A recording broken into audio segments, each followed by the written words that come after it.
Well, let's start with our news stories. And in our first story, Finance Minister Ken Ofori-Atta has announced a 15 pesewa deduction on fuel prices effective April the 1st. He says this will mitigate the impact of the rising cost of petroleum products at the pump for the next 3 months. Mr. Ofori-Atta explains that the rising fuel prices are largely influenced by rising crude oil prices on the international market and exchange rate depreciation. According to him, while the rise in crude oil prices on the international market should have benefited the country on a net basis, Ghana's imports of petroleum products amounted to 5.2 times the value of its crude oil export proceeds, a reason fuel prices keep going up. Rising prices of fuel at the pumps is influenced largely by the rising crude oil price on the international market and the exchange rate depreciation. Though the rise in crude oil prices should have been to our benefit on net basis, Ghana's import of petroleum products amounts to 5.2 times the value of proceeds from its crude oil exports. In 2021, for example, we exported $3.947 billion of crude, of which Ghana's portion was $513 million. However, we imported $2,719 of crude and finished products. So the purported windfall gain in foreign exchange is quite a mirage. From January to date, the average export price of diesel and petrol have increased by 57% and 45% respectively. Unlike in other countries where the hike in crude oil prices and exchange rate volatility are leading to shortages in supply of petroleum products, government is implementing measures to guarantee constant supply of petroleum products. To mitigate the impact of the rising price of petroleum products at the pump for the next 3 months, government has decided to reduce margins in petroleum price build-up by a total of 15 pesos per litre with effect from 1st April. The details are as follows: bus margin reduced by 2 pesos per litre, Unified Petroleum Pricing Fund margin reduced by 9 pesos per litre, fuel marking margin reduced by 1 peso per litre, primary distribution margin reduced by 3 pesos per litre. Ladies and gentlemen, these reductions in margins are expected to reduce prices of petrol by 1.6% and diesel by 1.4%. We anticipate that the measures taken to strengthen the currency will help further stabilize the prices at the pump. Well, the finance minister also detailed that there's a suspension on the purchase of new vehicles by state institutions, a ban on foreign travel by government officials, unless it is absolutely necessary, and explained that this is expected to save the state some $3.5 billion. Discretionary spending is to be further cut by an additional 10%. The Ministry of Finance is currently meeting with MDAs to review their spending plans for the rest of the 3 quarters to achieve the discretionary expenditure cuts. 2, these times call for very efficient use of energy resources. In line with this, there will be a 50% cut in fuel coupon allocations for all political appointees and heads of government institutions, including SOEs, effective 1st February 2022. With immediate effect, government has imposed a complete moratorium on the purchase of imported vehicles for the rest of the year. This will affect all new orders, especially four-wheel drives. We will ensure that the overall effect is to reduce total vehicle purchases by the public sector by at least 50% for the period. Again, with immediate effect, government has imposed a moratorium on all foreign travels except pre-approved critical statutory travels. 5, government will conclude on ongoing measures to eliminate ghost workers from the government payroll by end December 2022.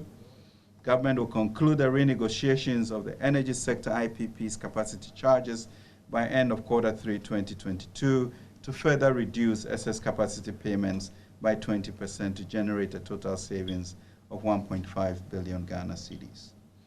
We will impose a moratorium on establishment of new public sector institutions by end of April 2022, prioritize ongoing public projects over new projects, This is to enhance the efficient use of limited public funds over the period by finishing ongoing or stalled but approved projects.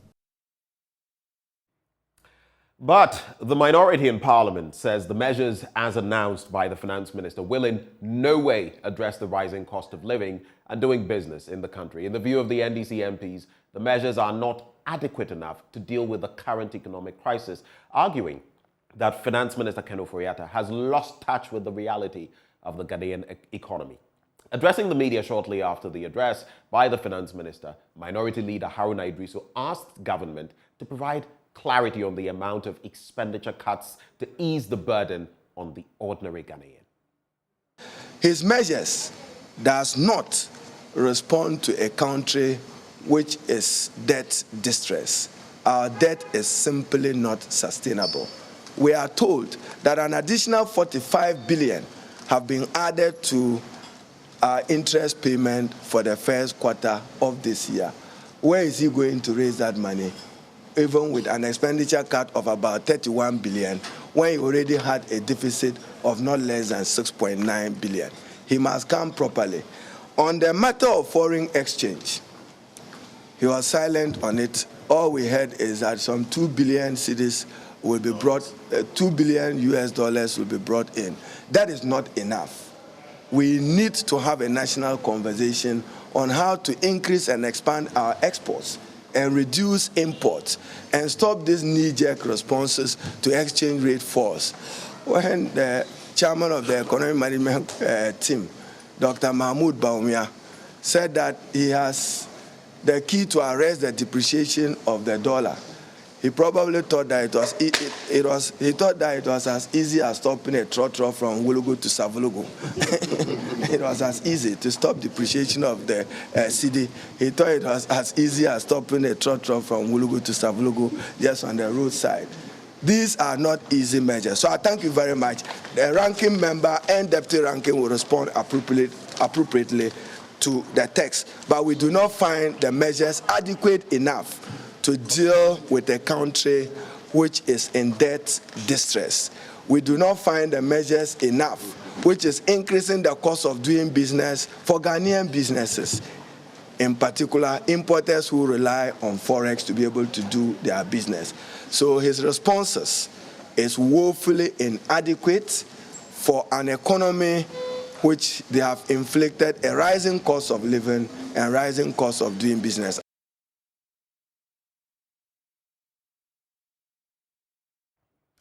Well, away from that, let's get into the health sector. And the tuberculosis community wants government to provide necessary resources to restore the enablers package for persons suffering from tuberculosis. Speaking at the 2022 World TB Day on the theme, Invest to End TB, Save Lives, National Secretary for TB Voice Network, Jerry Labi, said persons living with the disease need nutritional support to enable them take their medication.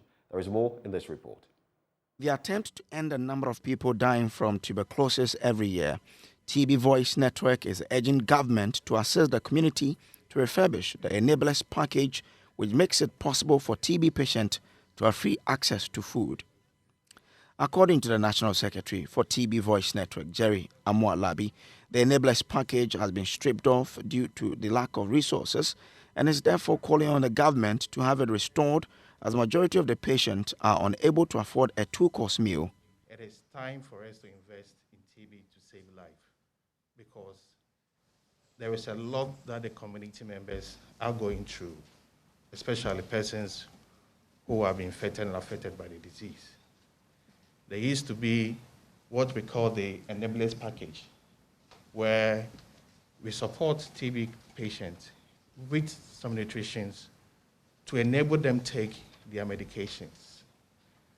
Because of lack of resources, this has been taken out, and it's really causing a lot of issues within the community members, because it is not easy for a person to take different antibiotics for good 6 months on a daily basis. We ask ourselves, even our own malaria antibiotics, are we able to adhere to it for the 3 days or 5 days? And how much more are we taking combinations of antibiotics for good 6 months or more than that on empty stomach.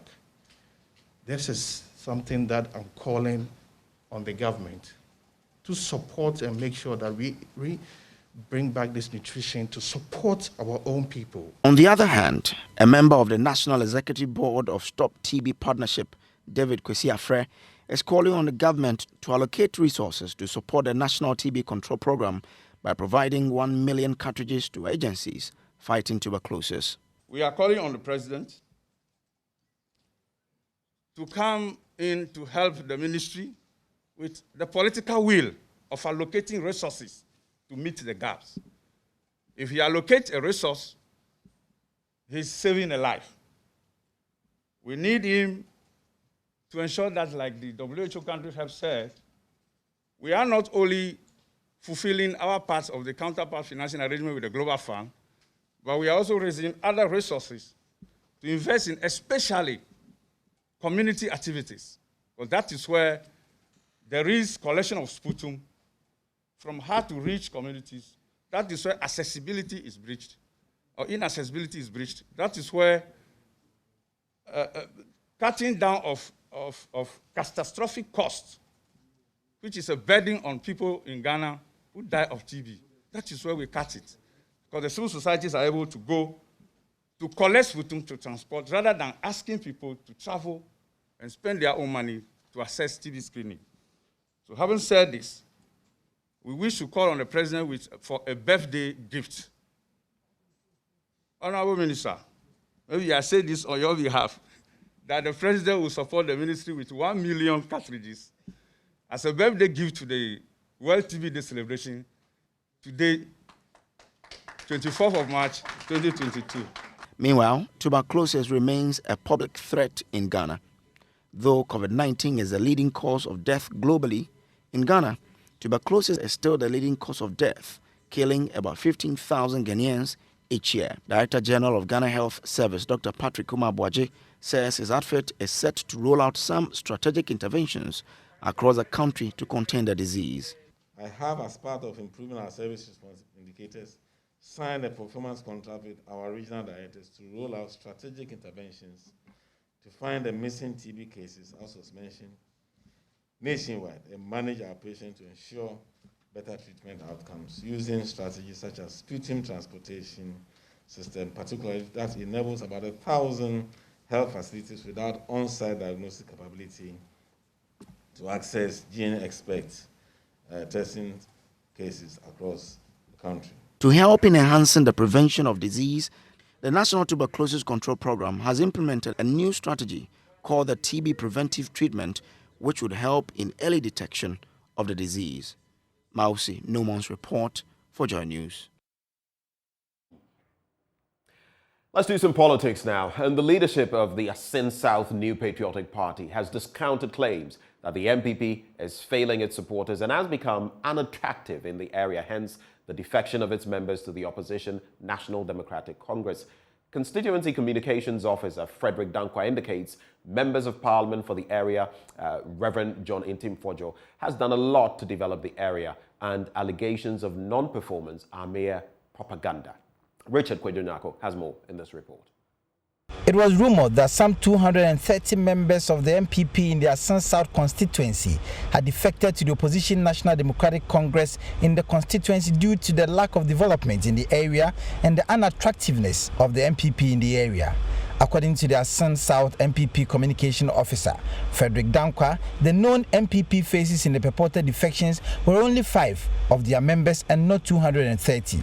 He said the 5 executives in question are currently under suspension following their open campaign for the independent candidate during the 2020 election, contrary to the constitution of the party.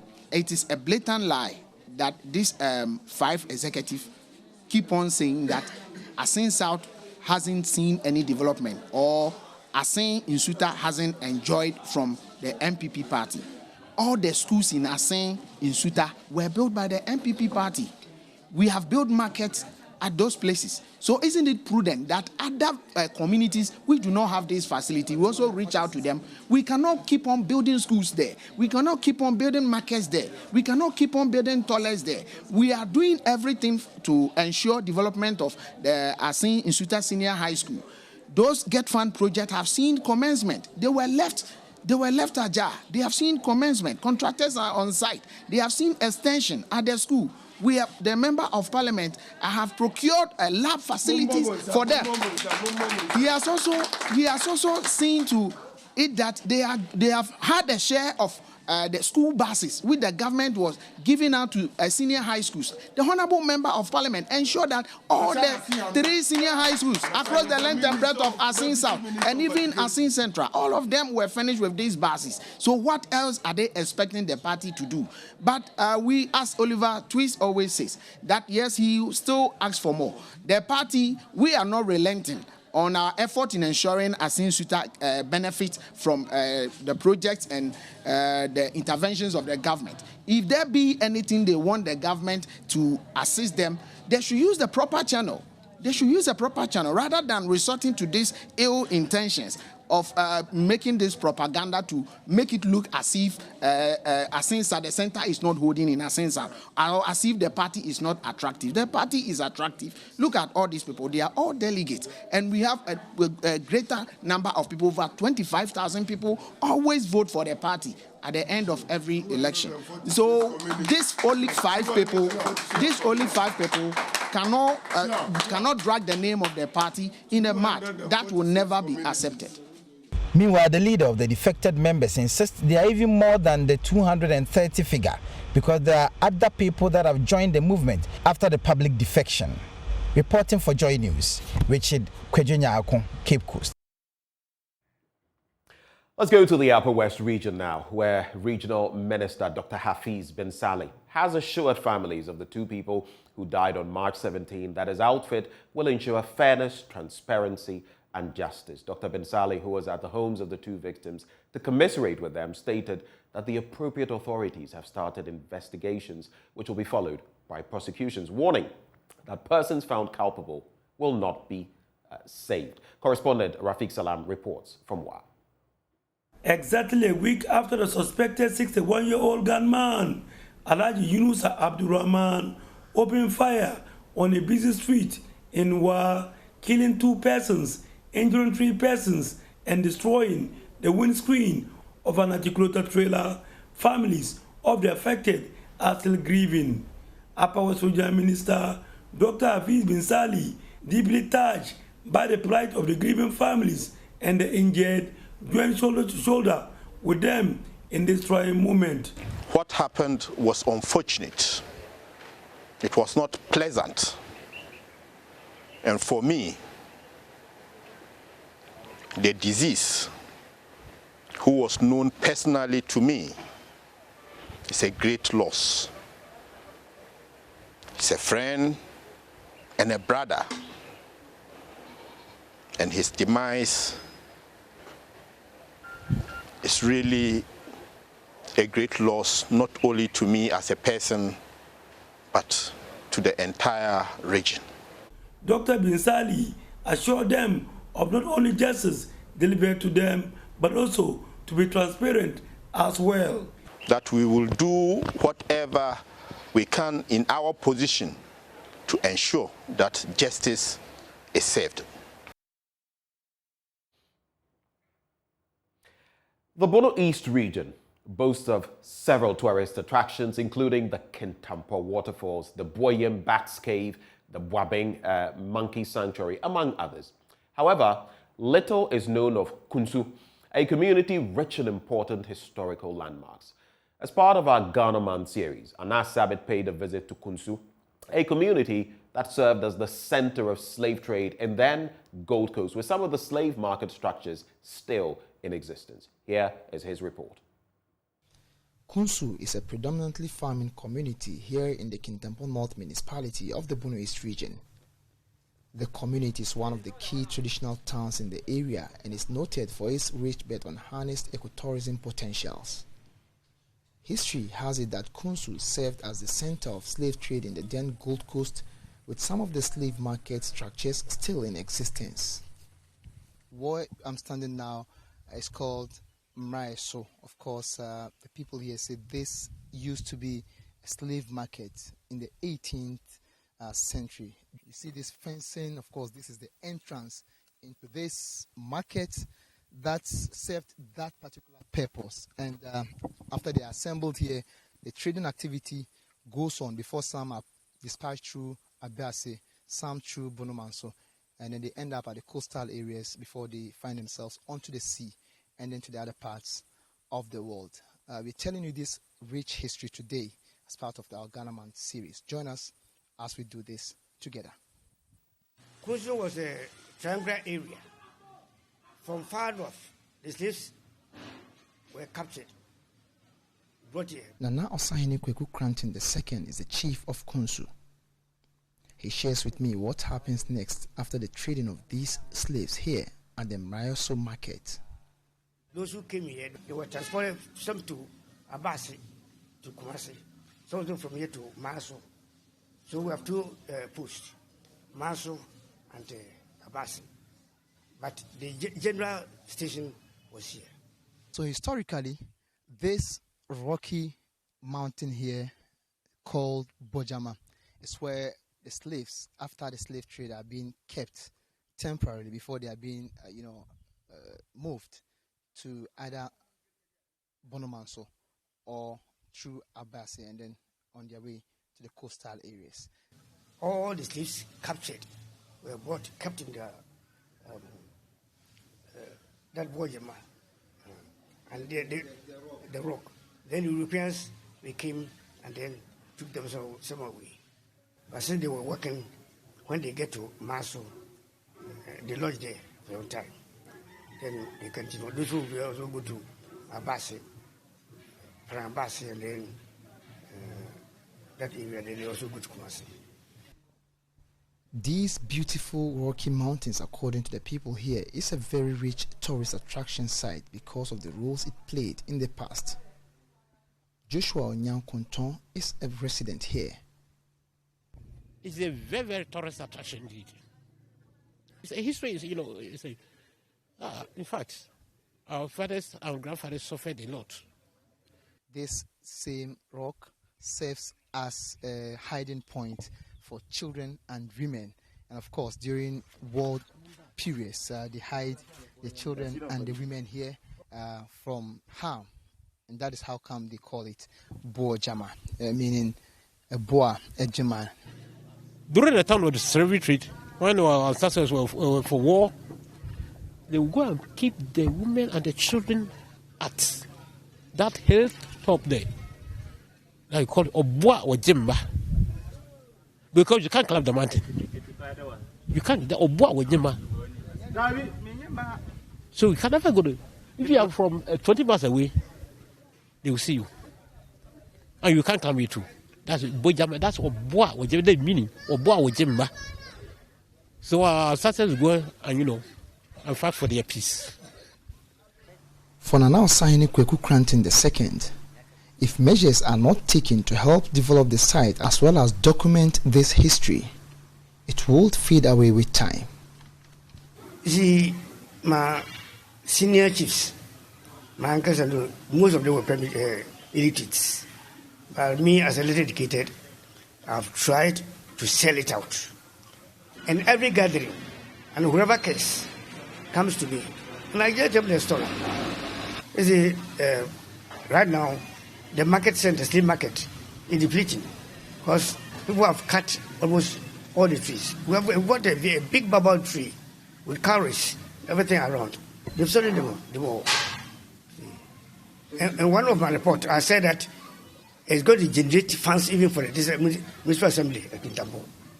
If they're able to manufacture, help it, to develop it well, it will be one of the best tourist areas within the area. But they get the news, they go and nothing comes in. So for our Ghana Man series today, this is Kunsu, a community from the Kintampo South municipality of the Bono East region. My name is Anna Sabit reporting for JoyNews.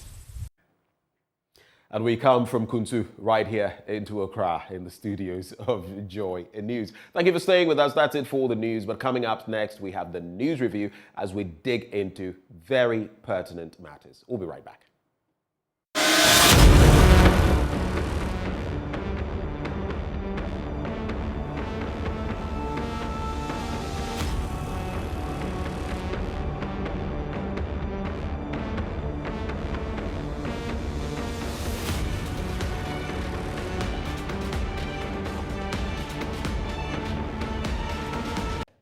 All right, so here we go. We're digging into the newspapers, and guess whom the net just dragged in? A certain Joseph, but not the Joseph you may be thinking.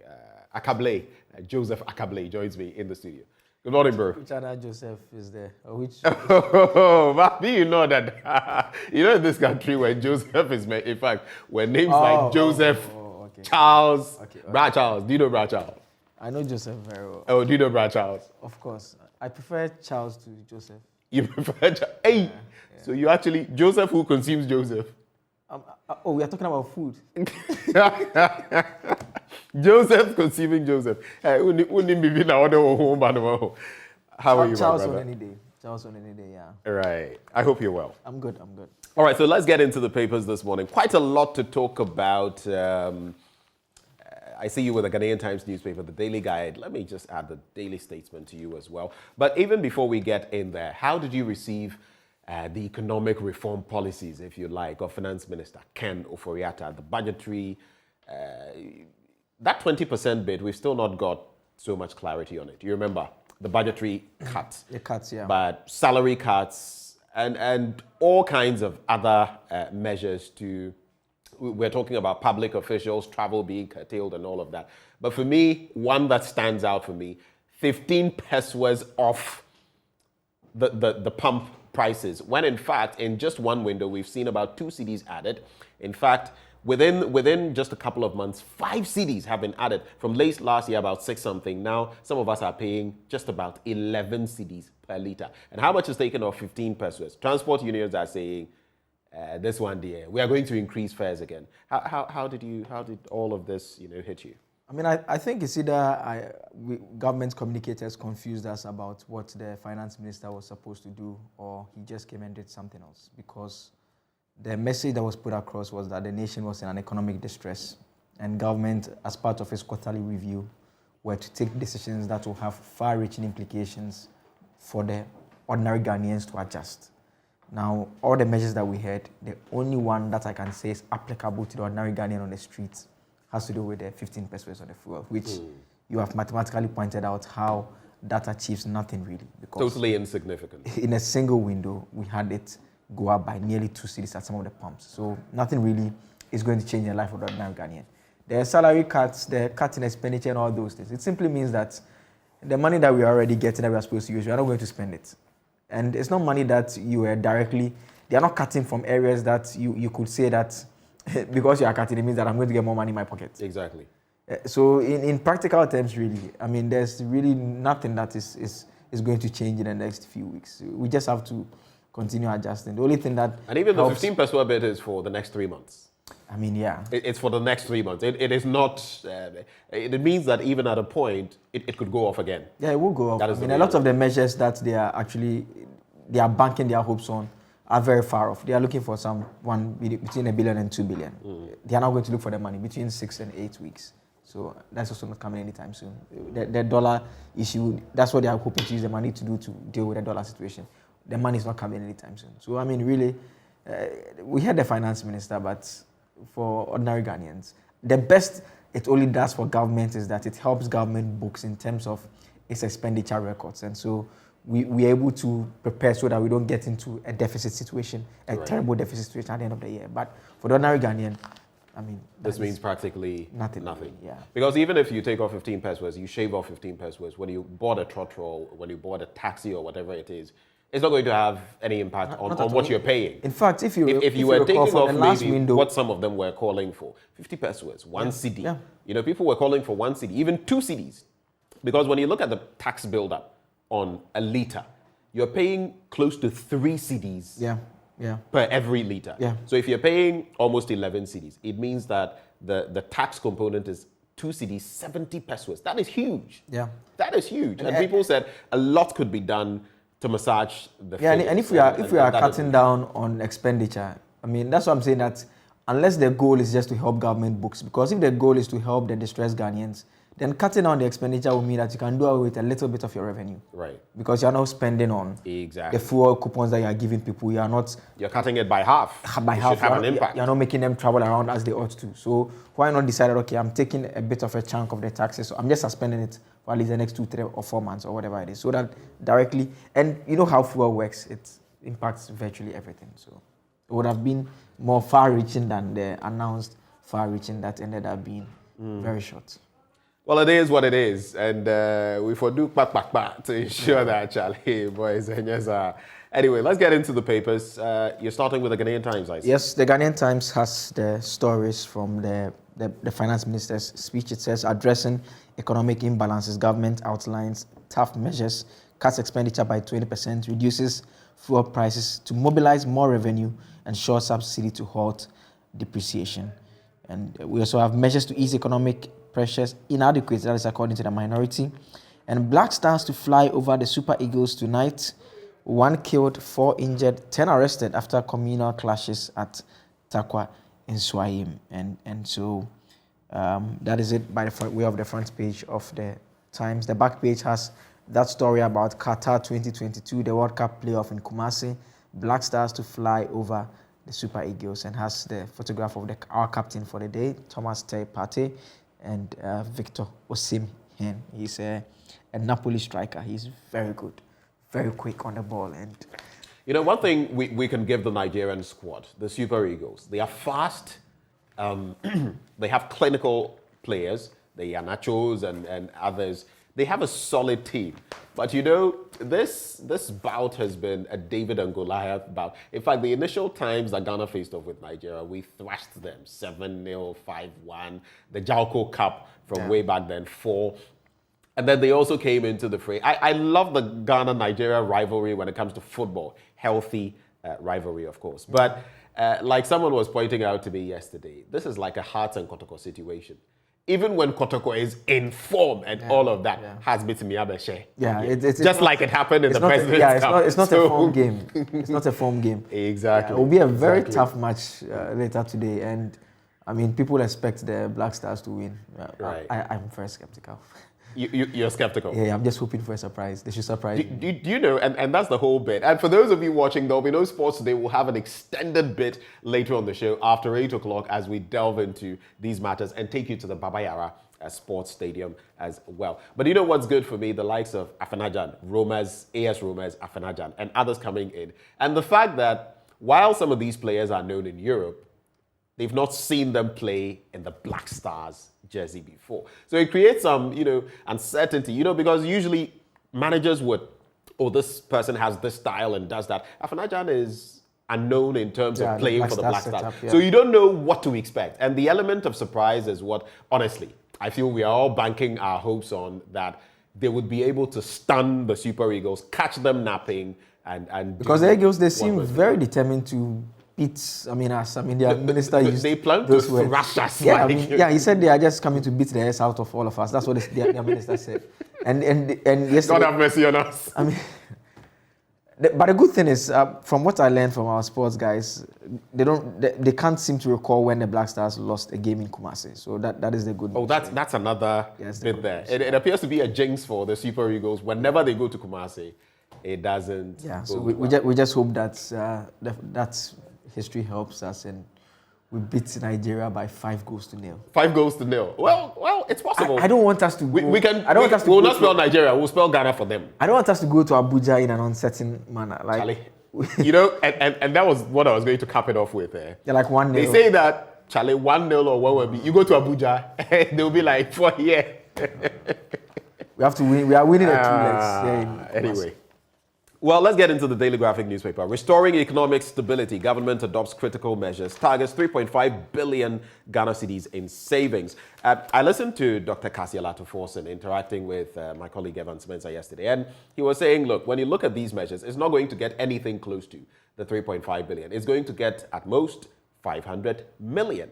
And it's interesting how the figures are being massaged and what government says. But government, through its raft of measures to cut expenditure and save the economy, is claiming it will accrue 3.5 billion for the rest of the year. And we know the measures. I'm not even sure whether they should even target as money that will be accruing, because it's money that is coming from your normal revenue sources. Your streams. Just that you're not going to spend that amount of money. Exactly. And so it's not the case that you're not accruing anything. I get your point. It's the same money that you're actually just not saving. You're just saving. You're just saving that sum. And the measures include, just to walk you through in case you've not caught on, an additional 10% cut in discretionary spending, mostly on goods and services of all ministries, departments and agencies, MDAs. A 50% cut in fuel coupon allocations for all political appointees and heads of government institutions, and there are many, including state-owned enterprises from April 1st. And there's also the bit about pay cuts. And the finance minister announced the cabinet's decision for ministers and heads of SOEs to contribute 30% of their salaries from April to December this year to the consolidated fund. Beyond the sacrifices being made by appointees of the president, the government is also pursuing a comprehensive reprofiling strategy to reduce the interest expense burden on the public purse. But what do you think about this suggestion, Akable, that MPs should also contribute their quota? Your salaries. And yesterday I had Al-Hassan Suini, Tamale North MP, and Kwadaso MP, Dr. Kingsley Nyako here. Kingsley was very much in favor of it. Al-Hassan said, yes, but let's be candid about the situation. He was basically saying, Charlie, I'm earning less than 10K. And all of that, and this and that, Charlie. I saw a post from Samuel Okujeto Ablakwa, the Northern MP. He's saying that he's torn between wanting to genuinely give up some of his salary to help the government and not trusting a government that he believes has been very wasteful and incompetent and spending on luxurious jets and all those things. And so that is a dilemma he So even if I give, what will it go into? Exactly. Will it go into chop? Exactly his concern. I mean, I think it's I don't see how governments can successfully convince the NDC MPs to get on board. I mean, they need revenue from e-levy. They've not been able to convince them to get on board. We are in tough times, yes, we are. And I think that if government successfully shows the way through its appointees directly, that may ginger others to also come on board. A few international stories on page 5. Court orders lifting of sanctions against Mali. That's an interesting one. An Ethiopian government declares unilateral truce. That's it for the Daily Graphic newspaper. The BNFT reports on the front page that government reduces fuel prices by 15 pesos per litre effective April 1. And government to save 3.5 billion cedis in additional expenditure cuts, according to Finance Minister Ken Ofori-Atta. The African Continental Free Trade Agreement affirms SMEs to drive COVID-19 era recovery. So that is also on the front page. The back page has this story about the Vodafone Healthline Season 10 taking place. News segment added for comprehensive health education. And let technology lead to make agric attractive. It's also on the back page of the Business and Financial Times. Let's talk about the Ghanaian publisher now. Tony Adu endorses Mahama. It's been a long time, hasn't it? Yeah. Dr. Tony Adu. He used to be so vociferous on air, and making, I think apart from Asiya Ketia, he's the next in line in terms of jabs and all of that. I mean, if you recall, very sharp, razor-sharp mind. Readily to mind, he said the NDC, when they go for meetings, they waste too much time. They don't discuss manifestos. That really caused a lot of the NDC members to be very upset with him. They don't discuss manifestos to solve problems. They rather go and talk about other things. Anyway, so it talks about the fact that he has stated that former President Mahama can be trusted to lead the party in the 2024 elections, and he has criticized Mahama in the past, but he believes the former president is a preferred choice for the NDC and that he is a good leader. He was speaking right here on Joy FM's Super Morning show. That was only yesterday. And he is a former national chairman of the NDC. Interestingly, he also goes back to talk about the Volta region, which is supposed to be the World Bank of the NDC, and how they are fared there. And when I was interacting with Dr. Obeda Samoa very recently, he also touched on that Mahama has not been getting the figures that Rawlings was getting, maybe even Atta Mills, you get it. So that is the problem. They need to focus on their World Bank as well. Do you feel that indeed is part of the problem? I mean, yes, and it's greatly affected Mr. Mahama in 2016 and 2020 as well. I mean, these are areas that they will ordinarily vote for you. So the danger is that when they are unimpressed with you, they don't vote against you, but they just don't vote. They abstain. They abstain, and so you have your numbers just dropping. And when that happens, that is when your opponents, if they're able to get their votes in the other regions. And that's how come before the 2020 elections, Chairman Wontumi was talking about 1 million votes in terms of voting, going for the MPP in the Ashanti region. That's the target, because once you get those numbers, you've effectively mapped out about 4 or 5 regions out of the equation. And so it's very important that political parties, when they have power, they try and do things in these But that will also lead to what, sometimes we refer to in certain terms as skewing the goods, the national cake. Exactly. And it's a problem. It tends to be a problem because some people will tell you that the NDC, interestingly, tends to focus on the Ashanti region, neglecting the Volta region. And guess where it gets its votes from? The Volta region. And the MPP too, some analysts say, tends to focus on the northern belt, and they've made inroads in there. And the Volta region, but sometimes to the neglect of the Ashanti region, which is their World Bank. So I think it's interesting. I think political parties, we have to agree, they exist basically to win elections. I mean, that's the bottom line. You should seek first the political kingdom. And all other things. So yes, they are supposed to distribute development, but they need to win the election first. And if this is an area where you get a vote from, because we are not operating a system where the vote is on a weighing system like maybe the US, where you say that because there are more people in Ashanti region, the votes there should weigh more than the votes in the Volta region. It's one man, one vote. And so where the one votes are, you need to be able to meet their needs there. And that's what will also lead those who are in the areas where the parties are not dominant to also be swing regions. So they end up deciding who wins the polls. Yeah, like the central region has been for eternity, if you like. You can't count on them.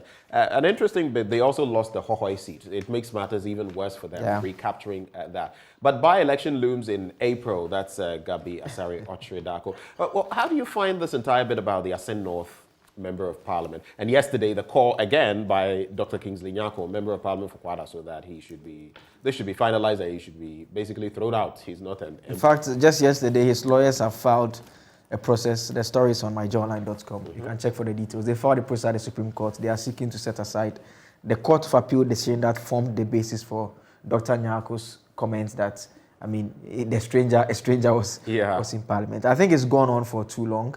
It's an election that took place in 2020, and the election dispute was determined by the Court of First Instance in July 2021. This is a matter that should have been done and dusted. But I still feel that gradually we'll get to the end of this issue eventually, because now they are going to the Supreme Court. Even next week, there's a case involving him at the Supreme Court. And so, I mean, the legal process can sometimes be very long.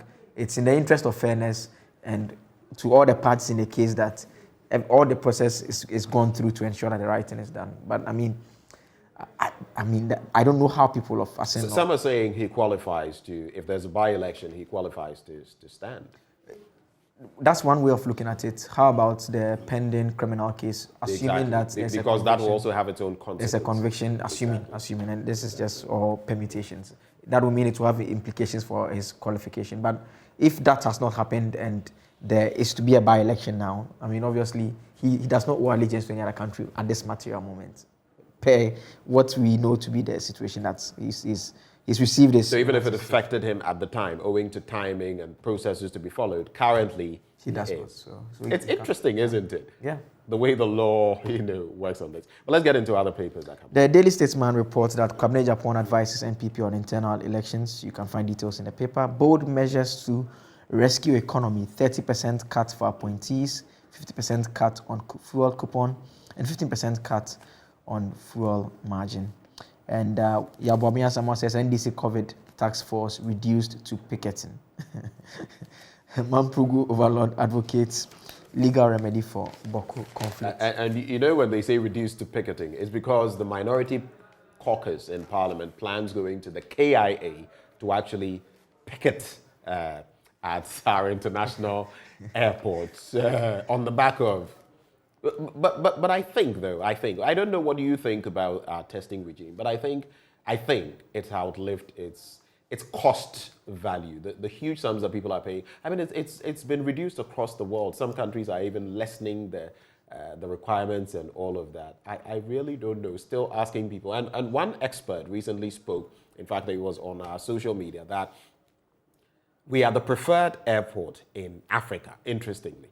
If you keep your price pegged this way and you do other things, it's going to reduce that favorability, and eventually you could lose your spot to another country or another airport. And it makes sense to me. Why? And the cost people have complained about it. Why are we charging so much, from as high as $150 and the rest? I mean, from the onset, that complaint came in. I mean, the major concern really was that it appeared a lot of the money was going into private pockets, the Frontiers, the private company that was executing what, all those who have information available say that it's work that Noguchi could have done, or we could have strengthened any of our research institutions to just do this particular testing. And so there's that bit that I leaned towards, okay, we are not really getting much anyways.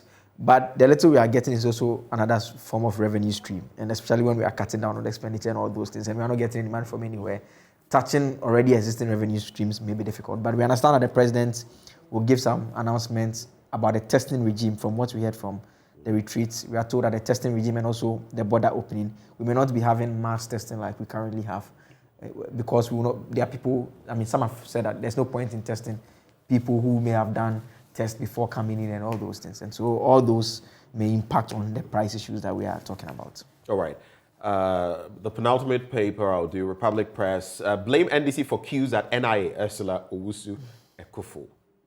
Blame NDC for queues at NIA, Ursula Owusu. Is NDC embarrassing the people there, or what's up? Or they are the ones who are... Honorable, if you're watching us this morning, how does that even happen? And if it does, can you explain to us how that happens? But quite a good job that is being done so far with the Ghana card a bit. It's just that if you look at the figures they've given us, so many millions actually have the Ghana card, but so many others, and some of whom I get to meet on a daily basis. Just yesterday, I had someone go to Gulf House, the HQ, trying to secure a card, and sometimes the ways and means people have to go through, and the 250 Ghana cedis, some people are trying to corner the 250 for themselves, and then kind of like the Goroism, Goro boy thing, and do it. It's complicated, and all of that. People want the Ghana card because, mind you, I think is it by June, all banking transactions would require the Ghana card. Again, by end of July with the extension of the SIM card re-registration. So, and I feel it is a very good thing for any country to do. But I feel how we've addressed it, Charlie, sometimes you go out there and you see a very senior citizen, 60, 70, 80. They are baking in the sun. No one is attending to them, all in a bid to secure a Ghana card or get their SIM cards re-registered. And I feel on that score, it's been unfortunate. Very. I think we enjoy queuing unnecessarily too much in this country sometimes. Initially it was terrible. Eventually, the telcos rolled out various measures that reduced it a bit. It's good that it has been extended. So it means that people do not have to rush around the same time. Because if it had not been extended, you could have imagined in the coming week. The 7.5 million or so. What would have happened? There would be no justification. You can't just cut them off from the system. And mind you, there will be public sector workers in there as well. What would the consequences be for them, In fact, we saw there was a statement from the controller about the impact, even for those who have not even provided their Ghana card details, the possibility of not receiving their salaries. Exactly. That's the very point I was looking at. Government has no intention of discontinuing free SHS. Now, this is where some people disagree. And soon we'll hear in an interview I conducted how some of these old guard stalwarts feel about that situation. But some people felt like free SHS, we need a review. One of those who had said that, don't touch it and all of that, Professor Stephen Ade, he came here, spoke to Raymond Akwa and said, we need a review now. And which policy is never reviewed? And some people, I think you remember Nia de Klerk from last weekend saying that, why are you even paying my children's school fees? I don't need it. So there are so many dynamics. I don't think we need to review the free SHS. I think it should be left the way it is. And I say so because costs and everything. Yeah, it should be left. I think this year we're spending 7.5 billion. Just about 7.5. We should continue spending that amount of money. The last time we had a scholarship system for ourselves, scholarship that is supposed to help the ordinary Ghanaian. We saw politicians who were going for the scholarships to. Has it stopped? Yeah, they still do it. They go for the scholarships to go to 2 weeks training program at Harvard University and all of that. These are people who are some of the most wealthy in our society. They were going for scholarships that we set up to provide for the less fortunate, even that one in areas of national need. So not just courses that we are even offering here. It's supposed to ideally be for the disciplines that we don't ordinarily have here, so that the state can benefit from when you come back. Right. So if they want any form of review that does not make it blanket anymore, will be open to abuse by those who are politically connected. In its current form, is the only way that the ordinary Ghanaians benefits. And if we are saying that we are in economic distress, your suspicion, your fear, is that once they take away the blanket, it's going to be politicized. Abused. And if we are indeed in a tough economic condition, then it's the more important reason to keep the free SHS, because the parent that you want to now take money from is the same one who is bleeding. Bleeding terribly. And it's a hemorrhage. The only help you can give the person is 15 pesos.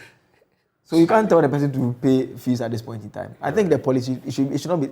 That's why I like the idea of going after the full coupons. It should be 100% off, not even 50%, 100% off. So they feel, I think when they feel the pinch like we do, the full price will not have gotten to where it would have gotten to. It wouldn't have gotten. If you are using a V8 and, you know, the consumption. I can't believe I'm done with my papers. You wrap with yours and let's draw the Daily Guide.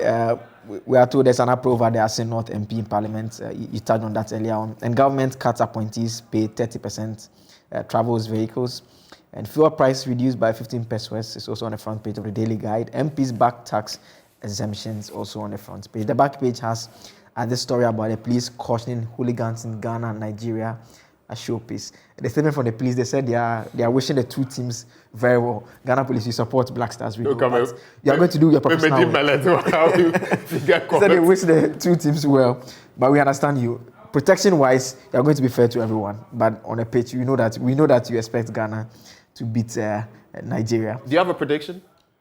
I just hope 5-0. 5-0. 5-0? Yeah, 5-0. I like your vim. I don't have him. I'm hoping it should be 5-0. What kind of hope is this?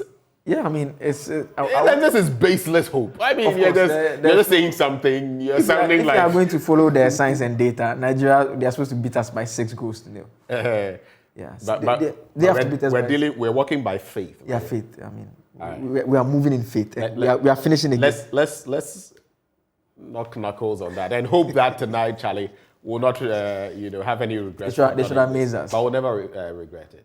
Well, this is how we wrap it up for the news review this morning. Joseph, thank you so much for joining. There's a lot more coming your way on the AM show as we dig into the finance minister and what he's been telling us about these reform measures to shore up our economy. Will they suffice? We speak to the people who matter on this bit. All of that coming up on the AM show. And don't you forget, later we go to the Baba Yara Sports Stadium and get ready for that all-important, that crunch tie. Black Stars of Ghana versus the Super Eagles of Nigeria. Not today. Stay with us.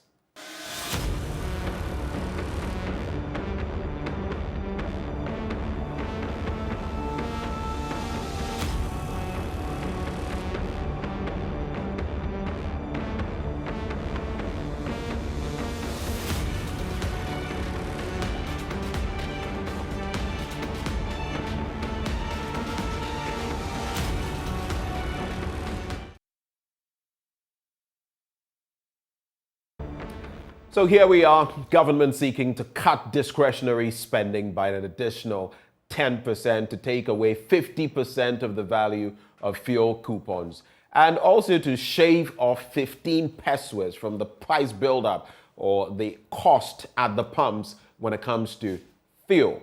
In all, with the cost-saving measures they are adopting, they are hoping to save, not accrue, save some 3.5 billion Ghana cedis. It has been questioned. Well, let's get into the bare bones of the matter. What is true and what is not? And what does all of this mean? Helping us to break down these matters into bite-sized bits, we have Dr. Patrick Assuming, Senior Lecturer at the University of Ghana Business School. He joins us for this all-important conversation. We'll have others join us as we break down the facts and figures. But Doc, a very good morning to you. Thank you for joining us on the AM show.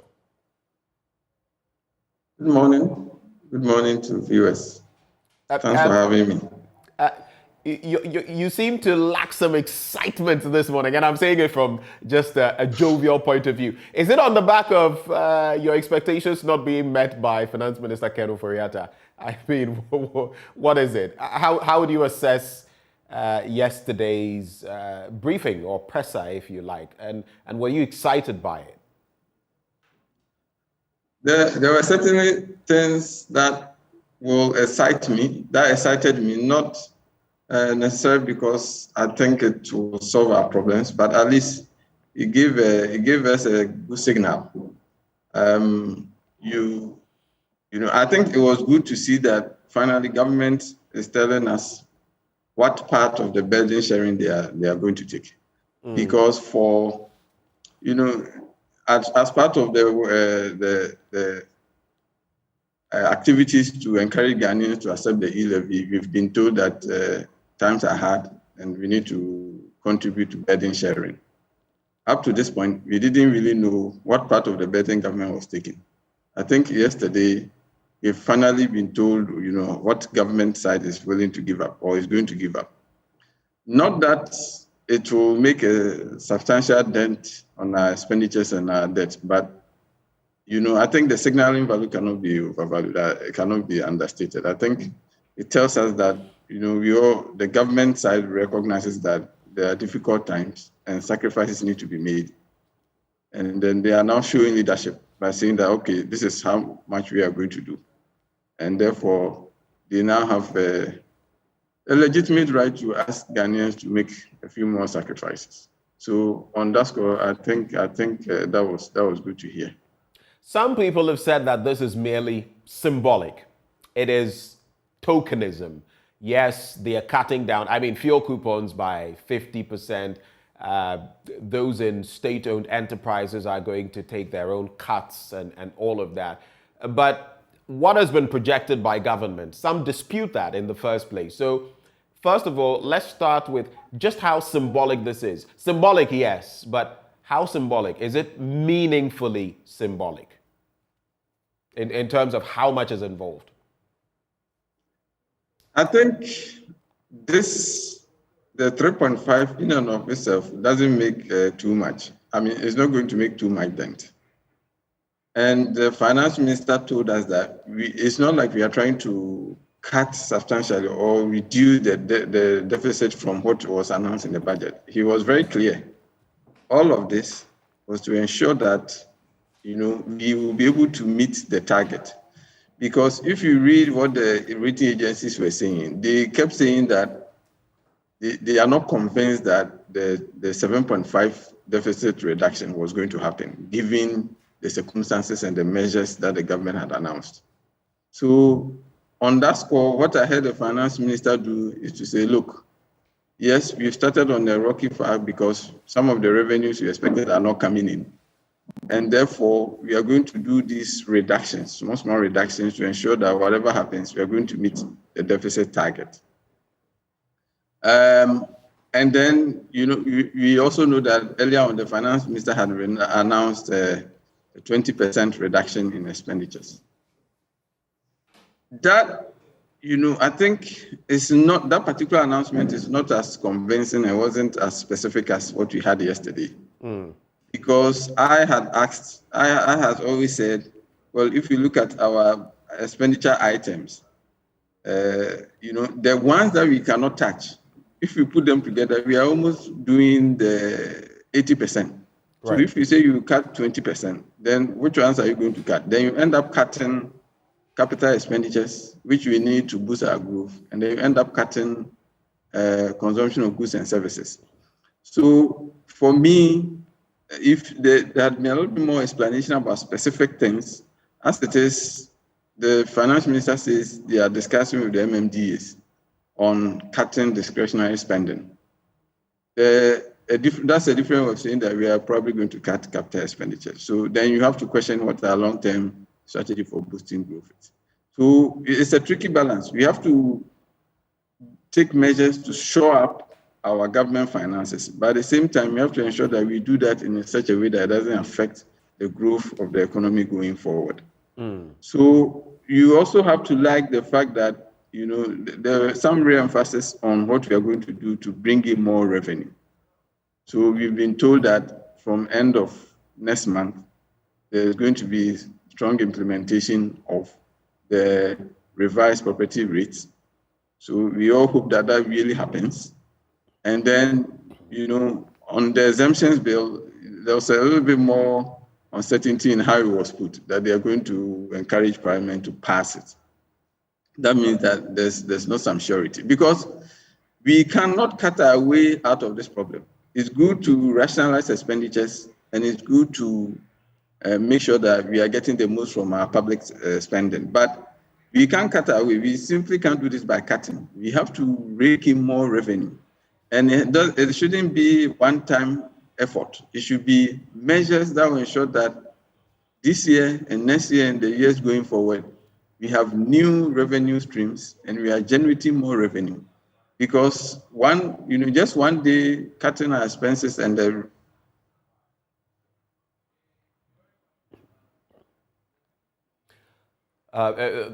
the feed to Doc seems to be a bit patchy right now. We'll reconnect with him so he can share his thoughts. But let's quickly bring in Dr. Joseph Obeng, GUTA president. Dr. Obeng, a very good morning to you, sir. Thank you for joining the conversation. Do we have Dr. Obeng with us here? Dr. Obeng, can you hear me? I can hear you, but I'm behind Gimpa. Some part of this place, the line will be off, so you should expect that. So let's talk. Yeah. Okay. I'll bear with you. Understandable. Thank you so much once more. What is your quick appreciation of yesterday's delivery by the finance minister in terms of the measures to shore up the economy? Good news? Yeah. If you recall, I've been saying that the time that we are in now demands a lot of sacrifices, and that government have to show the way. And this is exactly what government is doing, and I'm highly happy. I'm greatly happy about the outcome. Once government is sacrificing, then government will take us along. We are not in normal times. You remember there were times that we said that we should tighten our belt. There were times that we said that we should swallow bitter pill. And this is the time that we should also do a lot of sacrifices to salvage the economy. So it's in time. Because now, for government to have given a sound pronouncement of 2 billion injection into the economy means that they are whipping up confidence into the system, which eventually is going to stabilize the currency. So I'm all for it. Right. Yesterday, I interacted with Clement Boateng, I believe your national organizer, and he also shared his thoughts on some of these matters. But I just want to find out from you. So government is taking a bit of a hit, a 30% cut as far as salaries are concerned for heads of SOEs. Government expenditure itself is going to be cut down. Basically, some of what they intended doing will not be done. So there are measures across the stream, but as membership of GUTA, how is this going to impact your business? Does this mean anything for your members? That is the key question. Yeah. What they are in effect saying is that you see they increase duties for us, and they are also taking sacrifices by way of scrapping some of their wages. Then it also satisfies us, because then it provides comfort for us that the monies that we are paying, the extra duties that we are also paying, is not going in vain, that for frivolous expenditure and all that. What is left for me is how to ensure value for money contracts, the wastage in the system. We have to be able to identify those areas of wastages and steal it. Because that has been the bane of this country. We'll get the money, and then one contract alone will take it all. And without any good job also done, this is the leakages that we have been suffering all the years. And I was waiting for the finance minister to give us the assurance of how they will manage wastage in the system. And we are, even now, we should still come out again and to assure us how we will be assured of value for money. Yeah. Right, so that was a downside for you. That was a disappointment for you. Yes, sir. Was that a disappointment for you that wasn't touched on? Yeah, we did that because that has been the pain, the waste, and sacrifices, yes. But if the waste continues, if the extortive contrast continues, then all this that we are doing will be in vain. And so we should find a way that we come around this issue as a broad topic, so that we will eventually be able to solve the problems of the economy. For you, Doc, your union, I remember just some weeks back, you were talking about how much had been eroded from your purchasing power, your purchasing value, about 16%. I'm sure it is even more now because the dollar-CD ratio has gone even higher. The CD has lost even more ground to the American greenback. Now, the policy rate has also gone up, which also means that if you need to borrow from banks, it's going to be higher. This has not been technically, per what the finance minister said, was not addressed yesterday. But we know that the Bank of Ghana is going to inject some $2 billion into the system. What is your take on all of that, and how hopeful are you that it will produce something good so that members of your union can also do business and make profit? Yeah. You know, the problem of businesses in this country has been that of capital acquisition, that the cost of borrowing has been very high. That's the reason why it has been very unfortunate for the Bank of Ghana to have rushed into increasing the policy rate. It does not augur well for businesses at all. Did you just say that they rushed into increasing the policy rate? Is that what you said? Yes, because some of these things are done by inflationary trends. But if you follow the inflationary trends, then you see that the push factor for this inflation is the instability of the forest, the depreciation of the city. So all that Bank of Ghana should have been doing is to make sure that we stabilize the currency so that it will suppress inflation. Now, if you say that you are going to use the policy rate to mop up excess liquidity in the system, somebody might even ask you, where is the excess liquidity when we are all saying that things are hard? So it's only going to aggravate the situation, because if you don't stabilize the currency, it means that people are going to trade in they use the excess, whatever excess liquidity that we're talking about, to trade in the forest. And so the main thing that we should have concentrated on is to ensure that we stabilize the currency, and all other things would have followed. The suppression of inflation and all that. So that if you have reverse of the inflation, then there's no need to increase the base rate. For me, that is not a good thing for businesses, because it's going to add another layer of burden, serious burden on expansion of businesses. It's going to derail our efforts, even in the wake of the continental free trade. This is a blow to manufacturing companies, seriously. The cost of doing business here is very high, and that aspect is not going to help, because the banks are going to be very responsive. And that straight away is going to increase the interest rates, especially this time where turnover have gone down because of the inflation, because of the currency. It's going to be hard for people to even pay their interest rates and all that. So I think they have to look at it again and then see how we can revise it. Now that the cities seem to be doing well, let's do all we can to stabilize it, and then that alone can stabilize the inflation, suppress the inflation. Yeah.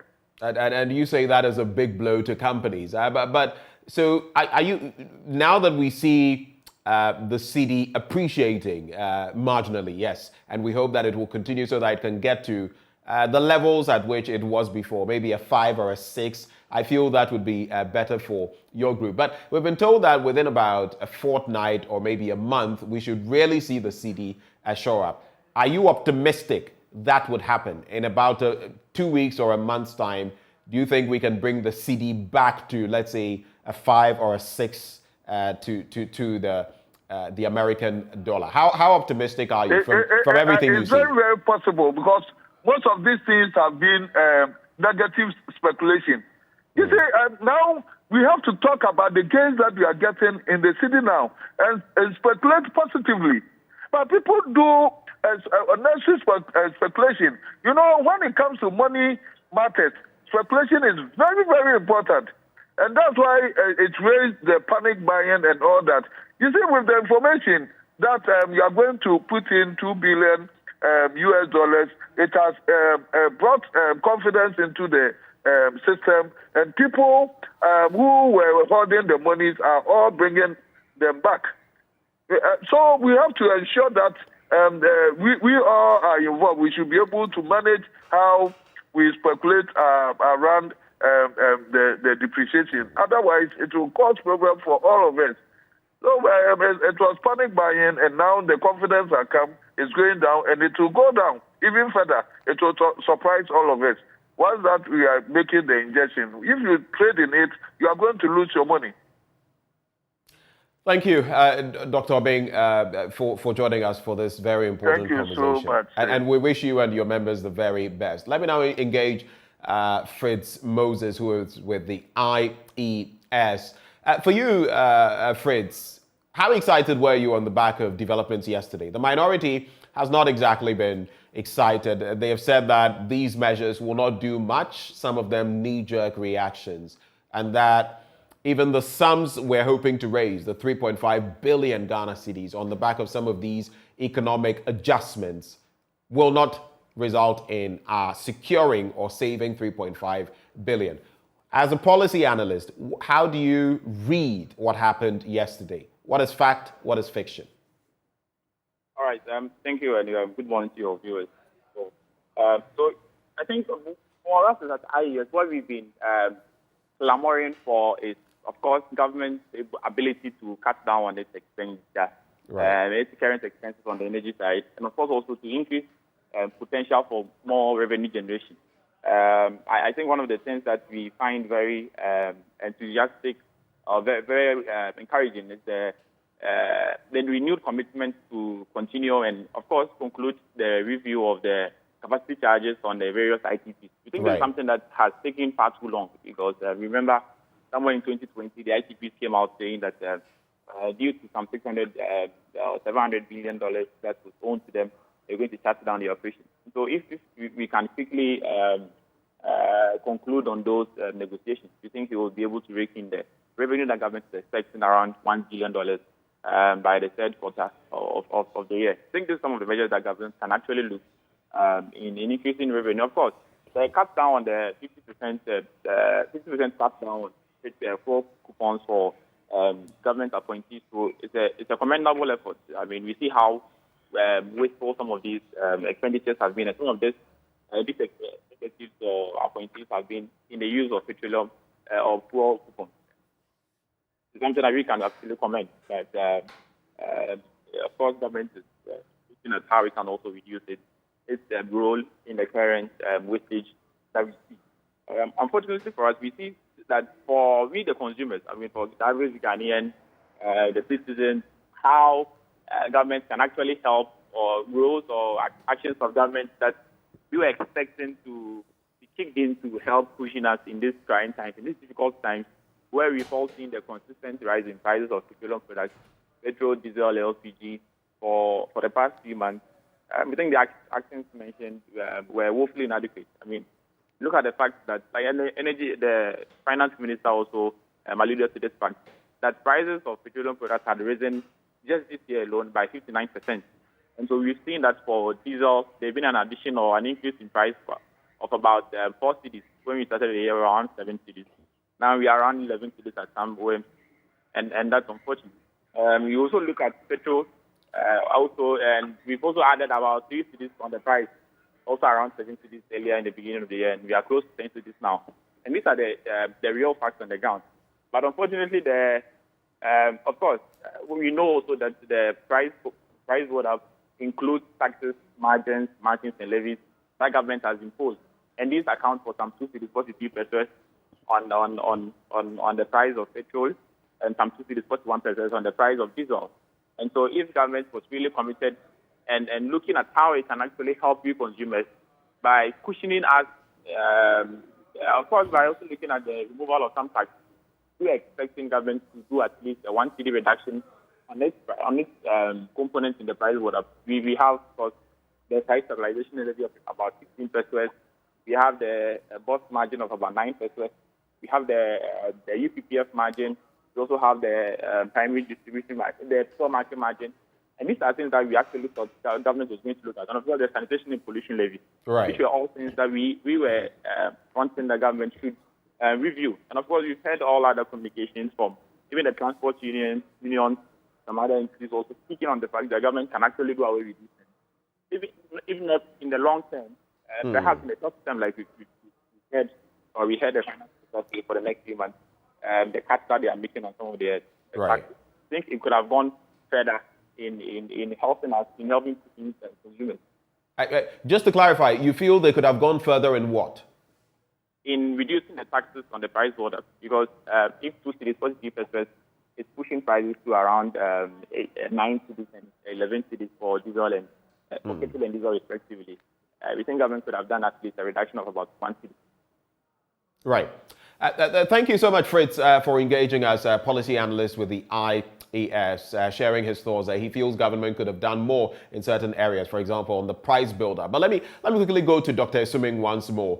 The connection was a bit patchy initially. Doc, if you can hear me now, I just want to find out from you, and I'll come back to you later on. But looking at the raft of measures, you say, yes, government is showing that if it's calling on us to swallow the bitter pill, it is also willing to bear some of the pain and tighten its own belt. Do you feel that we're going to be able to save, first of all, the 3.5 billion Ghana cedis that is estimated? Because some have questioned that, some economists have questioned that. And is it healthy that government is still holding on to the e-levy, which up to this point in time in the first quarter has still not seen the light of day? Should government look at something more practical, or is the e-levy still feasible? So 2 questions in one. Is government going to be able to save the 3.5 billion that it has projected? And what is your take on government still leading towards the e-levy, which has no definitiveness? So, yeah, the first one as to whether we will be able to do the 3.5 billion, I think we should be able to do that. It's,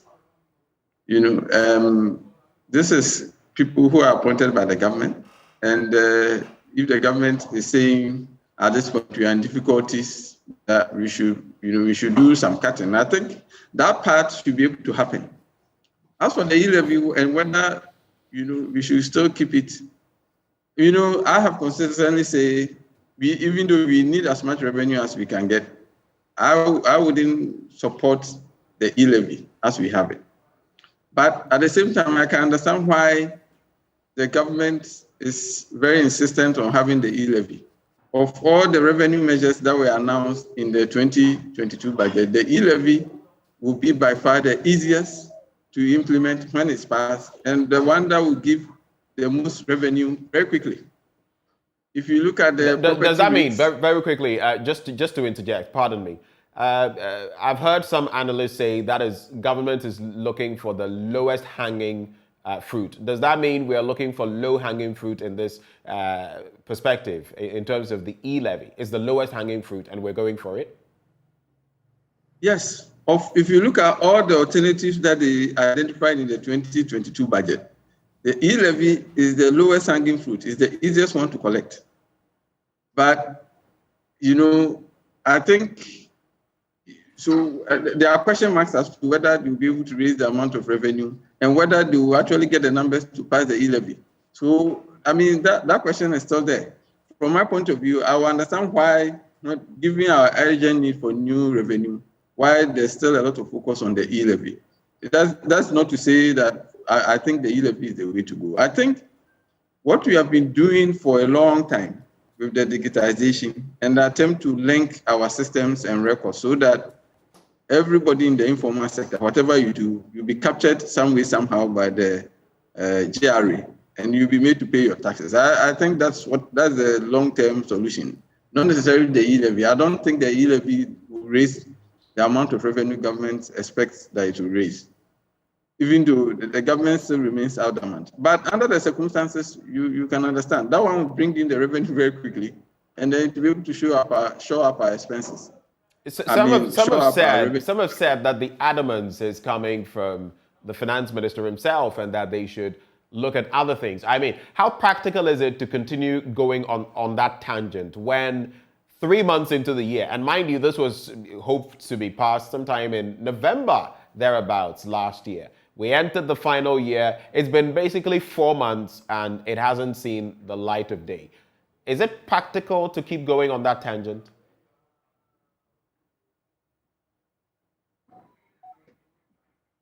We appear to have lost Dr. Suming. We'll get back to him. But let's rope in Duncan Amwa. Duncan, good morning to you. Broadly, how do you respond to the reliefs, the belt-tightening measures of government, even before we get into fuel and the 15 peswa decrement? Benjamin, good morning. Good morning to your viewers. I'm afraid the finance minister seemed to have disappointed some of us greatly, and I'm not too sure I would want to mince words about it. He could have done a lot better than he did yesterday, and we are very disappointed that of all that could have been done with fuel prices, the taxes and all, he chose to maintain every single tax on the price build-up, only to go for margins, a lot of which are simply operator margins. And so while the operators are being asked to lose 15 pesos, the finance minister himself has lost nothing that I can confirm. So he's thrown nothing to Ghanaians. I mean, you're saying the finance minister has thrown nothing to Ghanaians. They are talking about tightening their own belts. They are saying SOEs, heads of SOEs, are taking a 30% downgrade in terms of their salaries. We're continuing to cut down, downsize, moratorium on the purchase of vehicles, importing these vehicles, among other measures. And you're saying all of that is nothing? Well, I was specific about the petroleum price intervention, but if you want to go broadly... And I wanted us to start broadly before we get to the petroleum bit. Okay. I would also say that broadly, while some of the interventions announced would sound good to the ear, you and I very well know that whatever vehicles that are to be imported or to be bought for the year by March... most of that would have been done already. So if we are putting a cap back on it, the hereafter sounds okay. But do not be surprised to see the 2022 Land Cruiser V6 twin come all over the place because a lot of importations has been done already. Again, the issue of fuel coupons being cut into two is something we had advocated for. We had actually indicated we're going to be happy to have them stop giving free fuel and probably add a little money to officials of states to buy their own fuel. It is quite clear that if they were going to the pump with their own money, no matter how much it is, then you were paying week in, week out, day in, day out, and you saw the numbers rise as rapidly I'm certain the finance minister himself will see the need in managing fuel prices for Ghanaians. But that's a good first step as to whether they will be able to follow through with cutting back on fuel coupons and all of that. We do not know how that is going to be managed. But if that portion is still opaque because maybe they've said one thing, but that may not necessarily apply. Is that what you're saying? I do think so. What they say would sound good to the ear. However, whose fuel are they cutting? If an SOE has as part of its conditionalities, fuel to the tune of 100 gallons a week, and you say you are cutting, you are only varying their conditions of service to their detriment. I do not know how much, feasible that will be, but they should simply convert whatever to money and pay.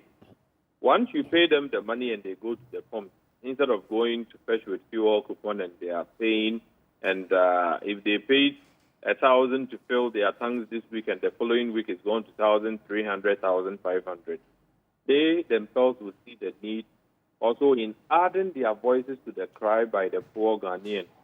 For fuel prices to come down. Again, the issue of cutting back some of the salaries and allowances to be given.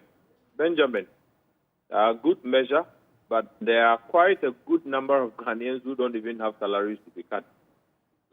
So for them, if you are getting your benefits and you are cutting part of the benefits or the whatever, the largesse, and you are cutting, well, it's up to you guys, but clearly, what comes to the ordinary Ghanaian, that is what most of us were looking out for.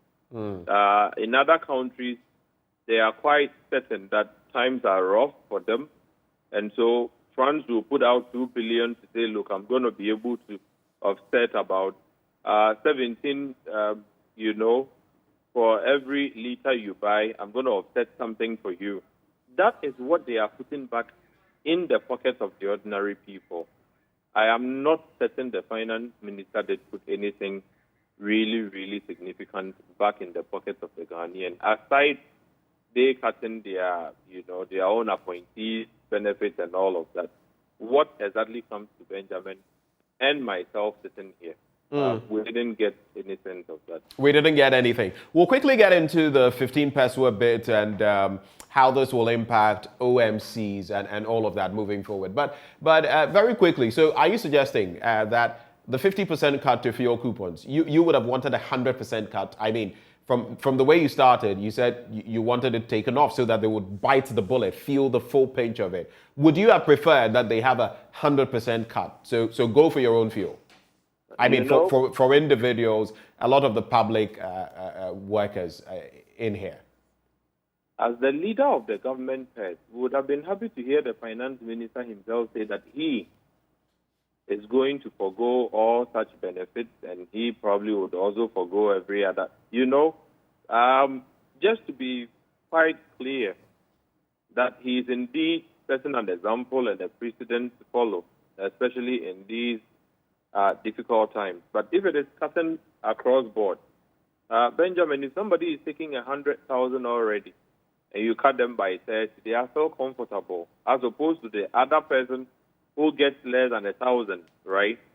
So we are talking numbers here, but like I did indicate, for most of us Ghanaians, the austerity should have led to some benefit. You remember when we had the COVID pandemic, we were in a hurry to give free water, free electricity and all of that to the people because there was a pandemic. We are in a financial pandemic, and I'm not certain any Ghanaian at this point is comfortable with the rising cost of goods and services, the higher inflationary figures we are recording. It is not something that we probably would just sit and say, times are hard. Times are difficult now for most people. If you were paying 6 cedi for petrol at the start of the year and it's 10 cedis getting to 11, and it's likely to even go up again in the first week of April, then you would know that we are in a financial pandemic.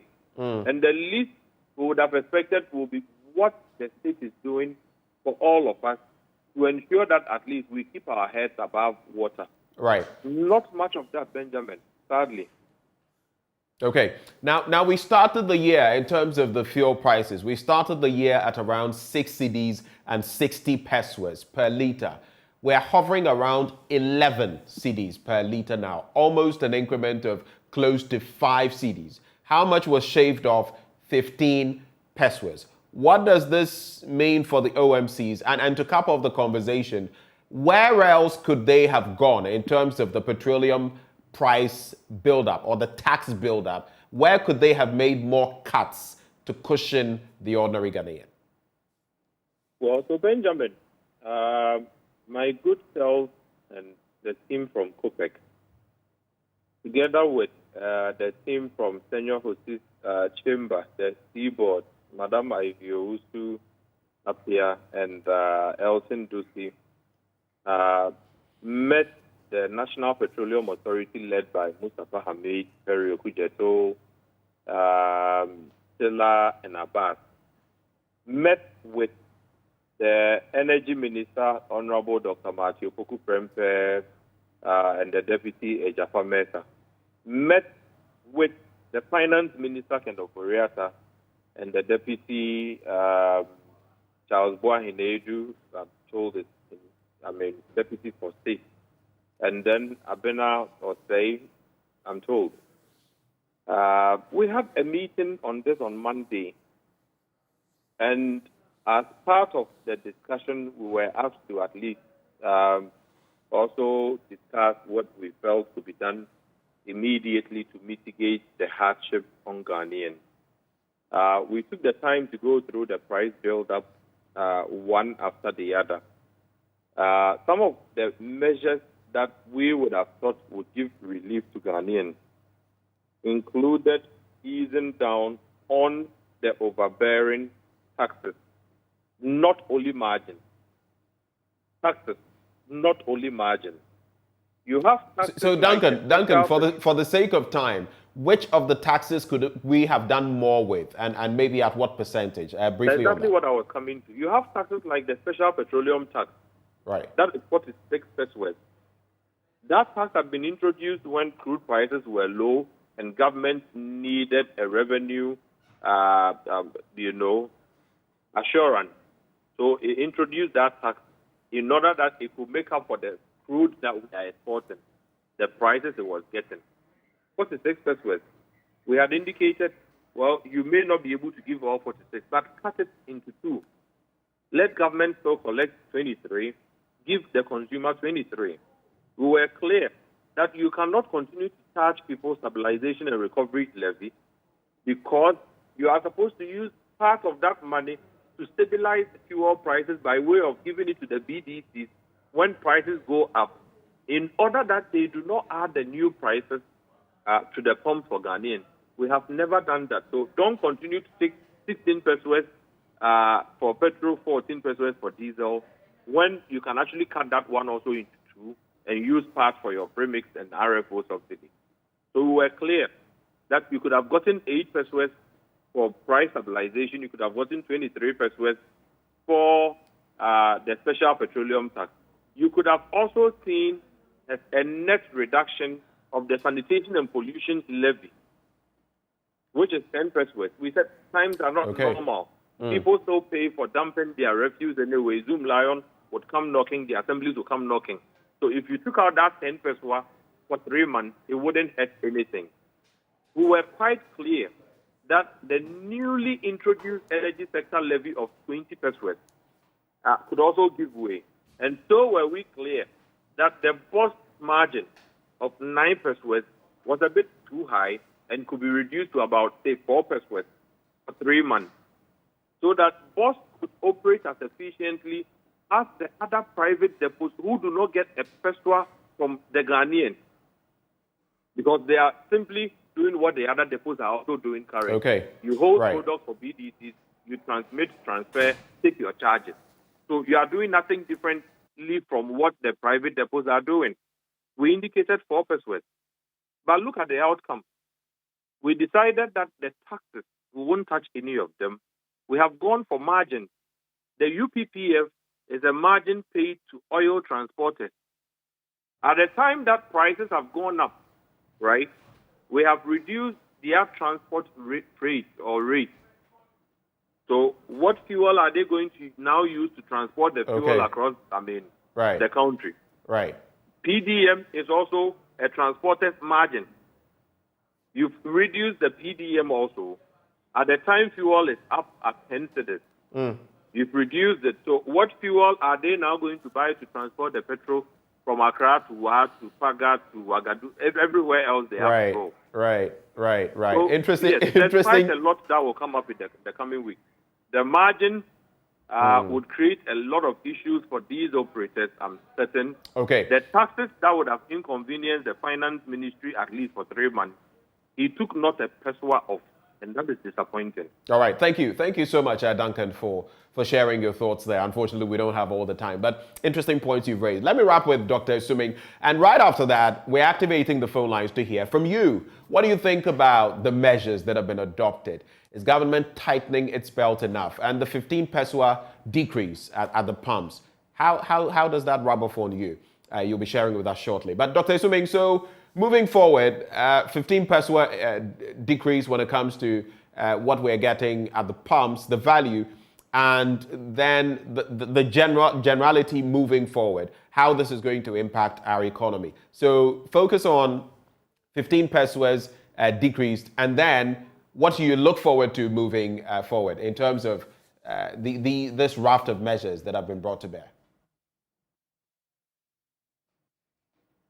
15 pesos per liter is quite small compared to the recent increases we've seen this year. But, we have to understand that there are two main reasons for the recent increases: the currency depreciation and the rise in the crude oil prices on the world market. So if the measures that are being put in place to address the currency depreciation works, then we should expect that on some level, maybe on that score, the fuel prices may come down in the next few weeks or few months.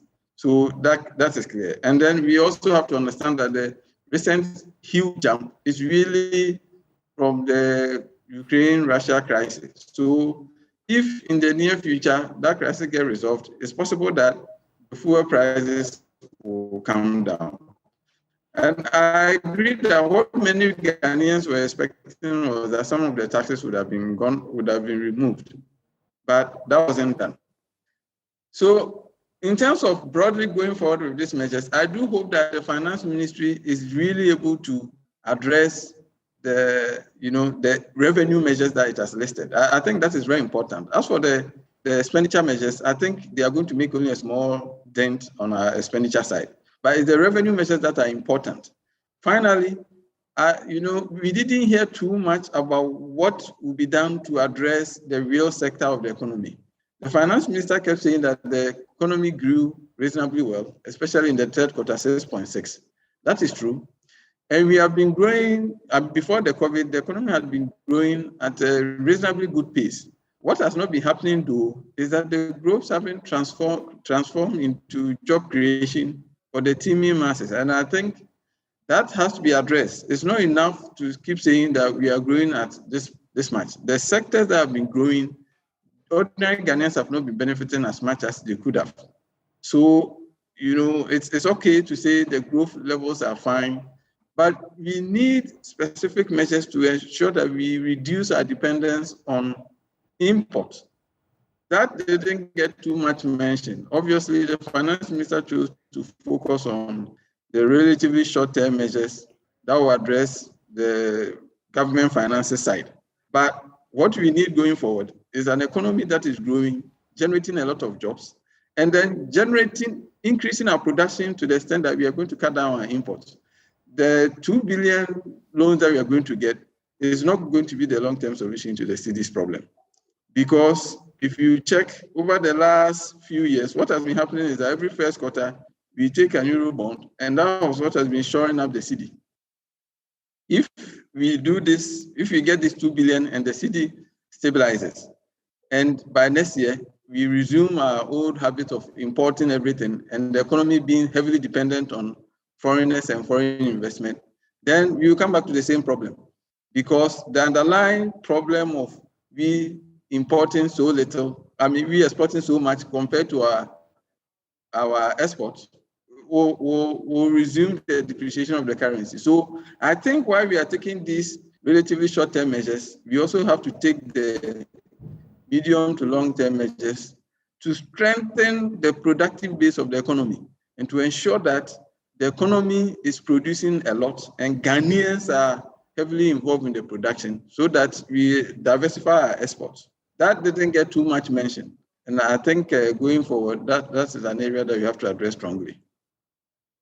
Thank you so much, Dr. Suming. It's been good, interacting with you. Thank you so much for making the time to break down the matters into bite-sized bits for us.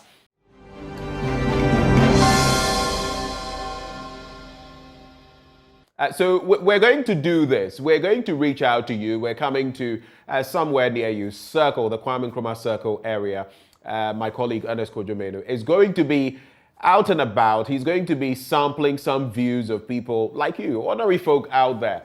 What exactly does this mean to you? You look at the measures that have been brought to bear, discretionary spending being cut further by an additional 10%.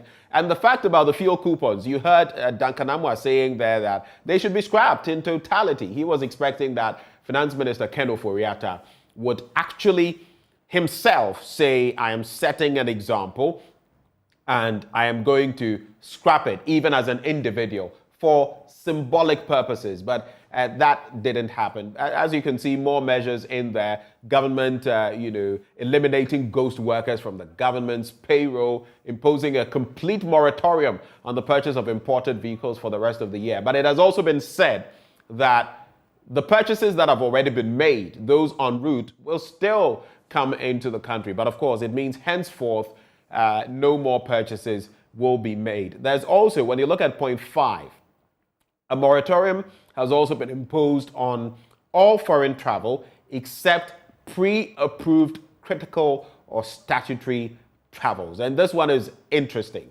It means that a lot of the travel is going to be curtailed, especially in these times of COVID-19 and virtual engagements. I believe that is an area where we can cut down, scale down on spending. There are more measures that have been put in place. But if you look at the raft of measures, additionally, government has indicated that it is going to renegotiate the energy sector independent power producers bit. That is the capacity charges by the end of the third quarter of the year. And that, hopefully, will reduce excess capacity payments by 20%. And that is hoped to generate a total savings of 1.5 billion Ghana cedis. Mind you, the total figure is 3.5 billion Ghana cedis. So that is quite a component in there.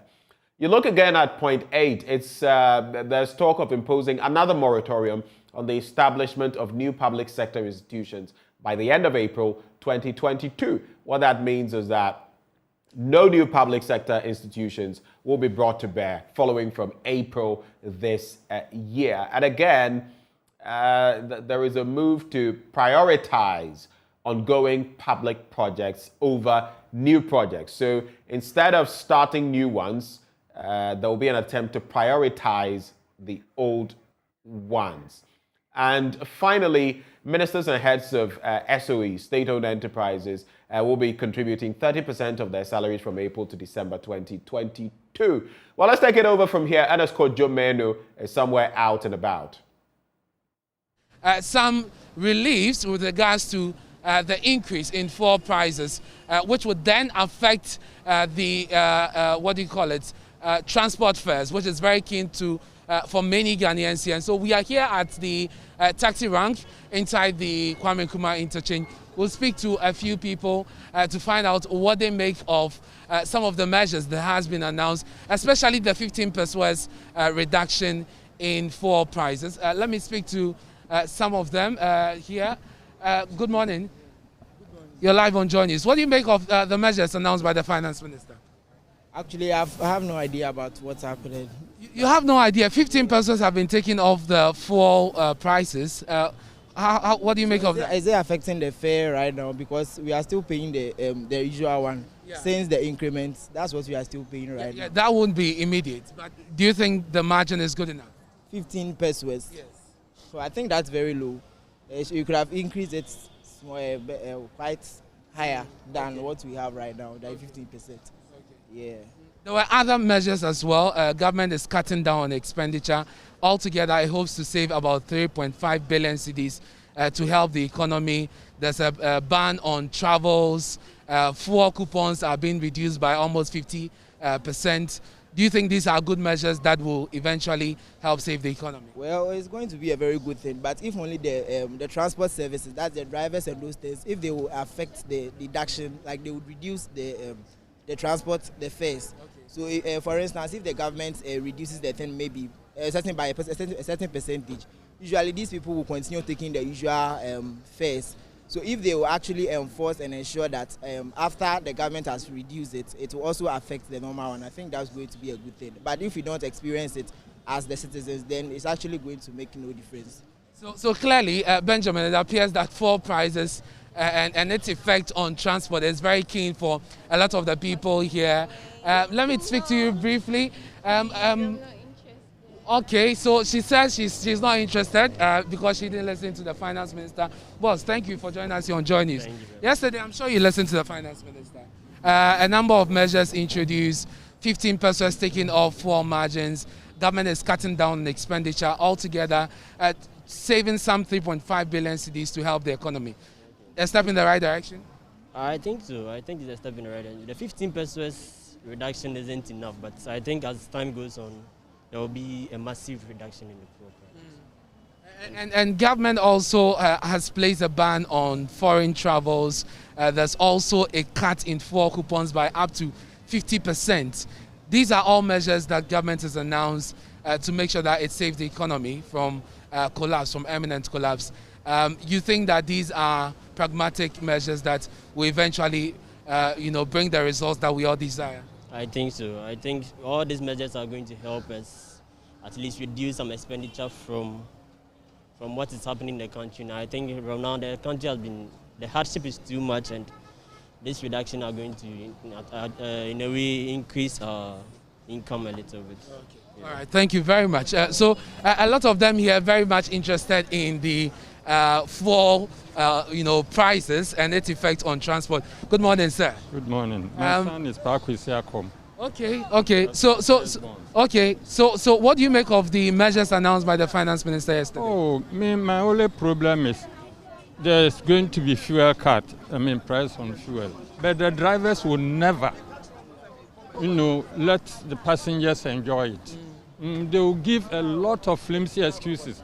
They have already said that the 15 pesos is not enough. Mm-hmm. So, at times, when such reductions come into effect, I don't find it worthwhile.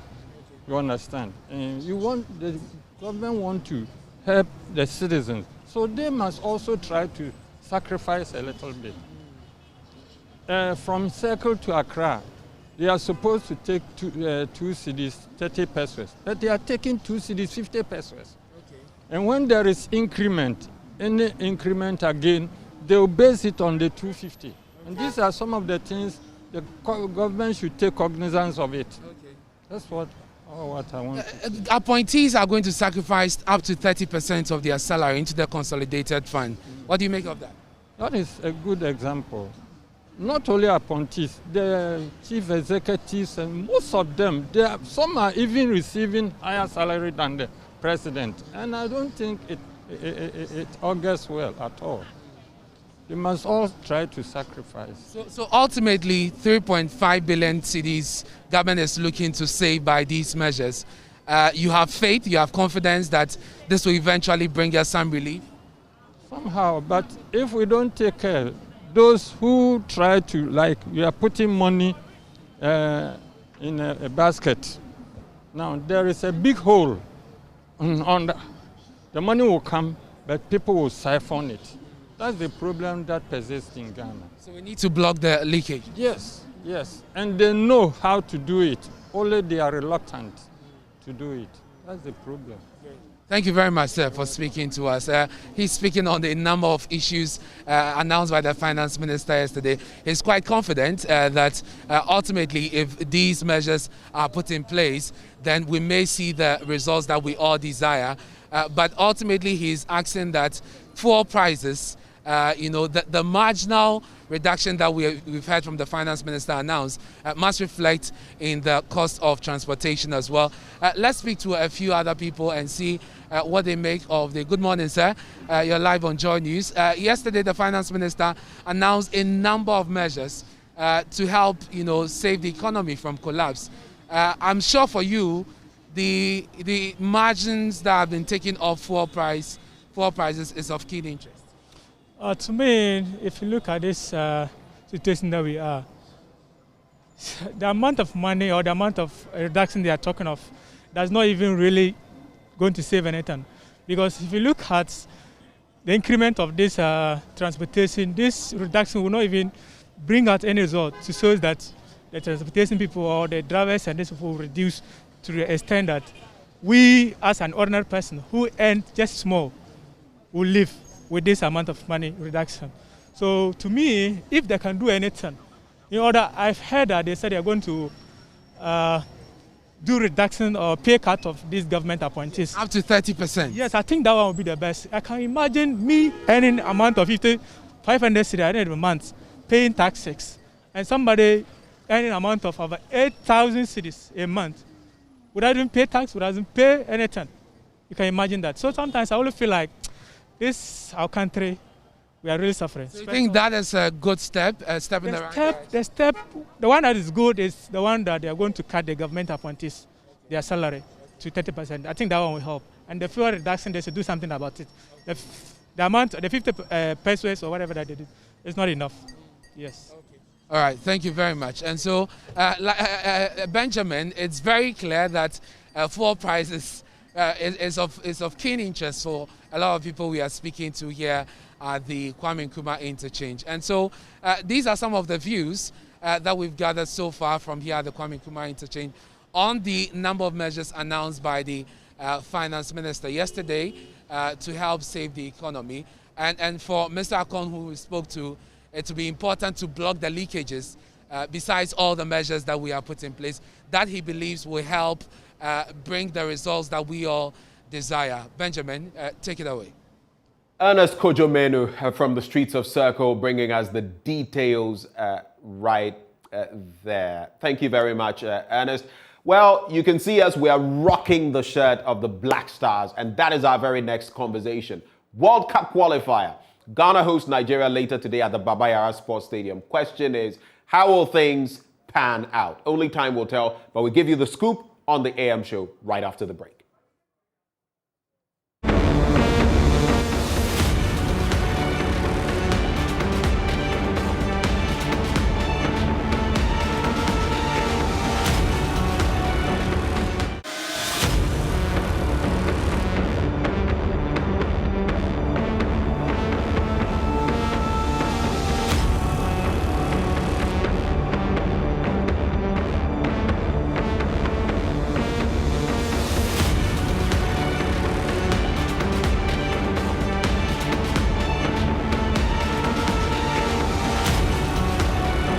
God is Good Sportswear is one of the vibrant wholesale sports shops in Kumasi. During the African Cup of Nations 2021, the business stocked over 1,000 pieces of Black Stars replica jerseys with the hope of making good sales, but they were left disappointed. Shop owner Emmanuel Ousu is, however, overwhelmed by the current show of support for the Black Stars, which translates into purchase of jerseys and paraphernalia. Even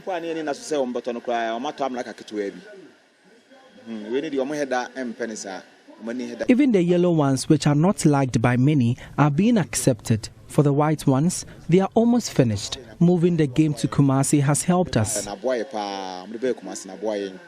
Prices no original no, yeah, they give 50. This year should cost at least 80 cedis. Then thank God football have bring us together once again to show who is the king. Captain of the Super Eagles of Nigeria, Ahmed Musa, admits the clash, nicknamed Jollof Derby, is more than a football match.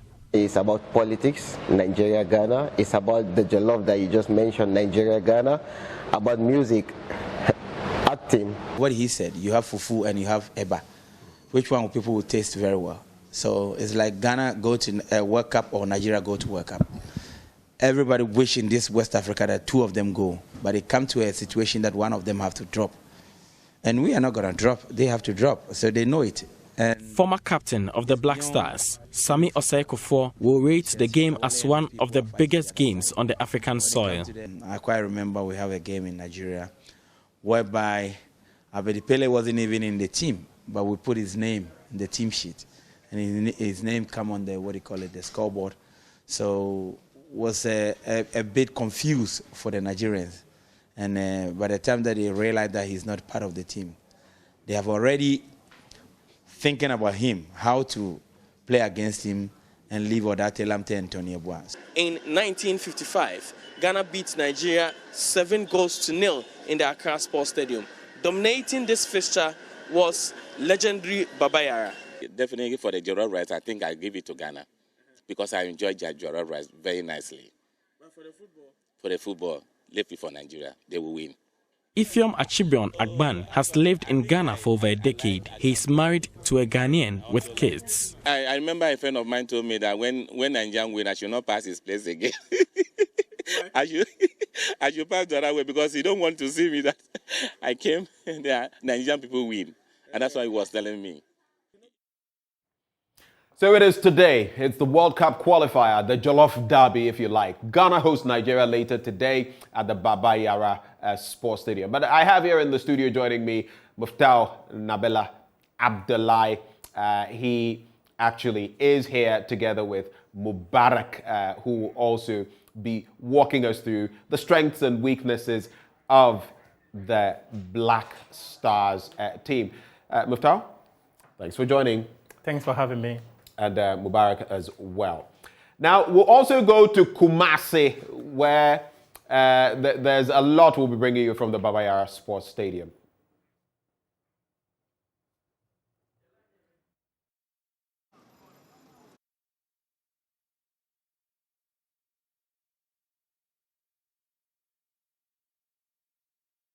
Delali Atiase is standing by. Delali, a very good morning to you. Tell us, what is the mood currently in Kumasi where you find yourself? And how are people anticipating the match? What are the expectations?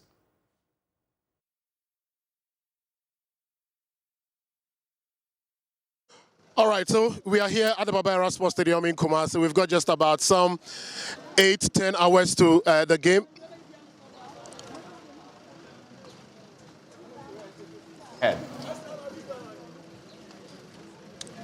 All right, I will say that Kumasi is gearing up for the game this evening. Kumasi is ready. We are currently here at the Baba Yara Sports Stadium, and I can tell you that even already before 9 a.m., traffic has started to mount here at the Baba Yara Sports Stadium. For what reason? It's just because of the Black Stars game. Those who are selling paraphernalia are already set up here at the Baba Yara Sports Stadium. And I should also say that the media, our colleagues from other radio stations are also set up in here. And so it tells you that, yes, it's going to be a big one. People are getting ready. Food vendors are getting ready, already having their setup. Kebab sellers are having their setup in here. The security are already in here at the Baba Yara Sports Stadium. The sniffer dogs are here. The policemen are ready. We know that some military men will also be joining in the course of the day. And so that's how the story is here at the Baba Yara Sports Stadium. It's early days yet, but I should say that from what I've seen this morning, it tells you that we are in for a big game. We are expecting that we'll have about 37 to 38,000 people in the Baba Yara Sports Stadium arena to support the Black Stars to victory later tonight. Well, those are the expectations, and of course, it's going to get exciting. But Delali, thank you so much for bringing us the scoop. I see you in your replica jersey. We're all rooting for the Black Stars of Ghana. But maybe before you move on, Delali, It will be interesting to see whether you can interact with some of those around you. Let's gauge the mood from them. What are their expectations? Do you think that can be done? Yes, definitely. We need to root for the Black Stars. We need this victory badly. Okay.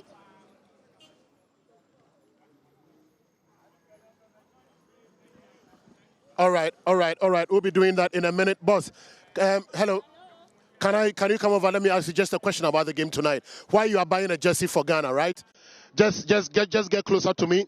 But bruh. Let's have a chat. Let's have a chat small. Okay, so you know what we'll do?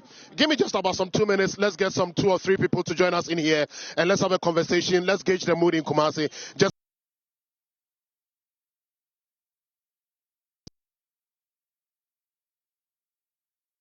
into the studio. And so, Muftau, here we find ourselves. It's D-Day. Ebebo, Abba. A big night. A night where, like Ahmed Musa said, it goes beyond football, from the politics to the entertainment sector, as well as football. Yep. These two countries always see ourselves as rivals. The political angle would always tell you Ghana must go. So Ghana must go. If we must go, we must go to Qatar. So we want to go to Qatar. And I think that it is a night that will determine whether we'll make it or not. So we're hearing from the interim head coach, Otto Addo, Thomas Partey as well, Eguavon, who is also the coach of the Super Eagles, as well as the skipper of the Super Eagles, Ahmed Musa. Then our guest, Larry Kingston, and then he was speaking to us from someone who has played this game before, was George Jeffrey, who also was speaking to us as someone who was a management committee chairman of the Black Stars. On final hours like this, what do they do? What do they do? Interesting dynamics.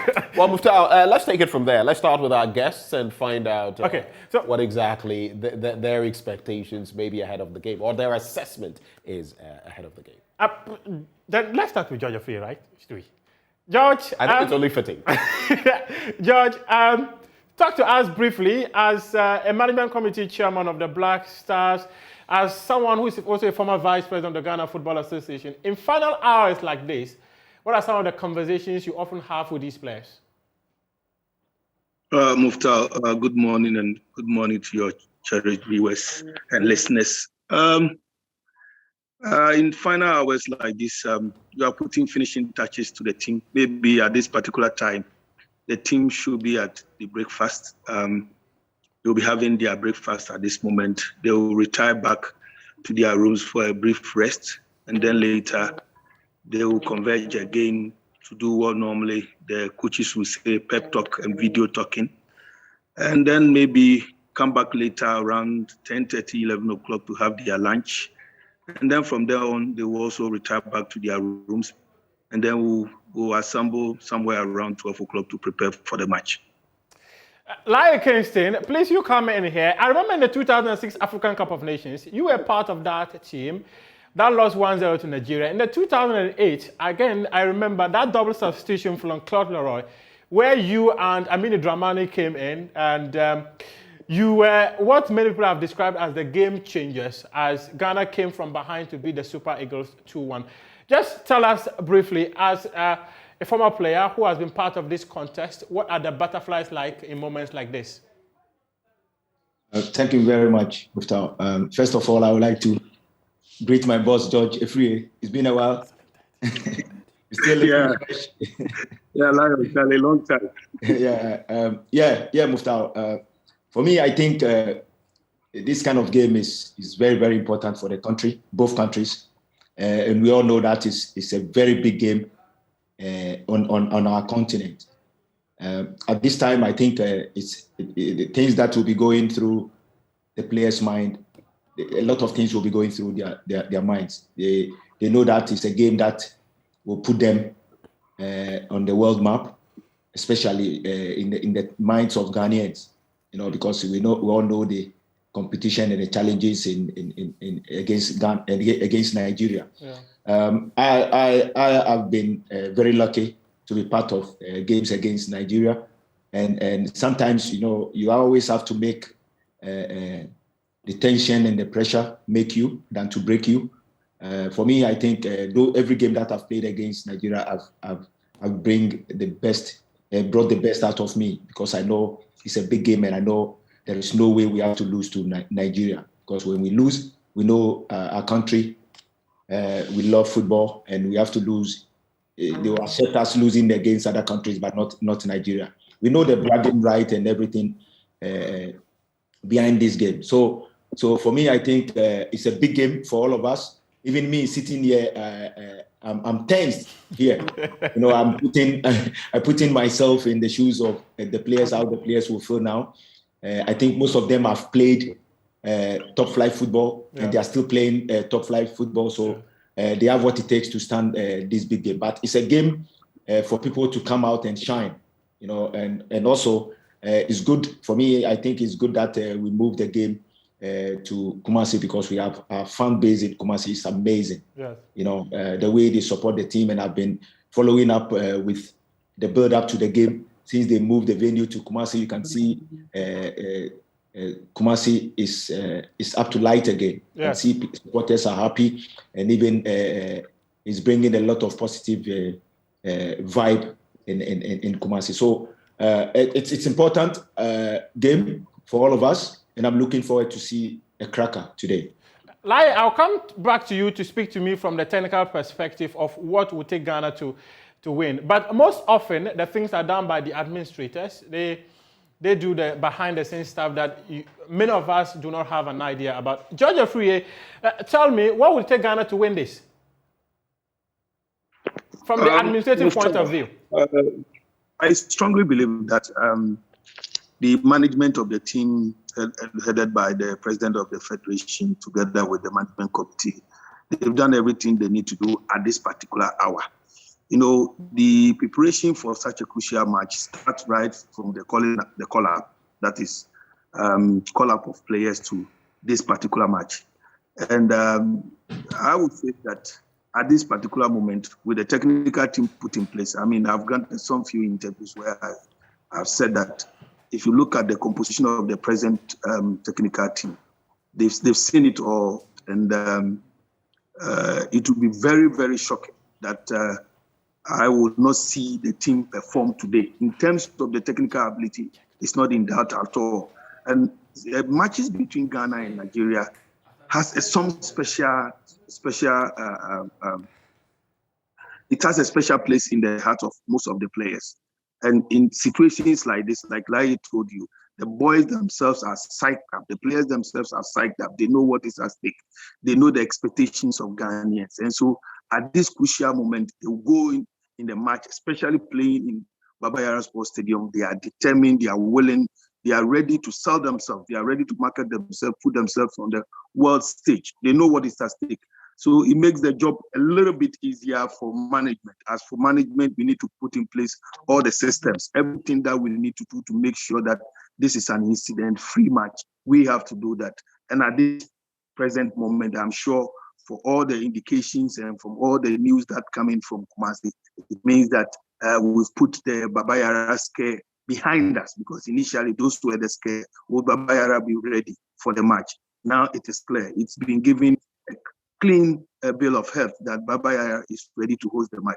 So at this moment, the more rest, everything rests more on the players. And I have every confidence that with the kind of team in place at the moment, it is true, yes, we'll be mixing one man. And Andre Dideayu. We know big games like this always need big players who will step at the plate and say that, look, this is my game. His father did it.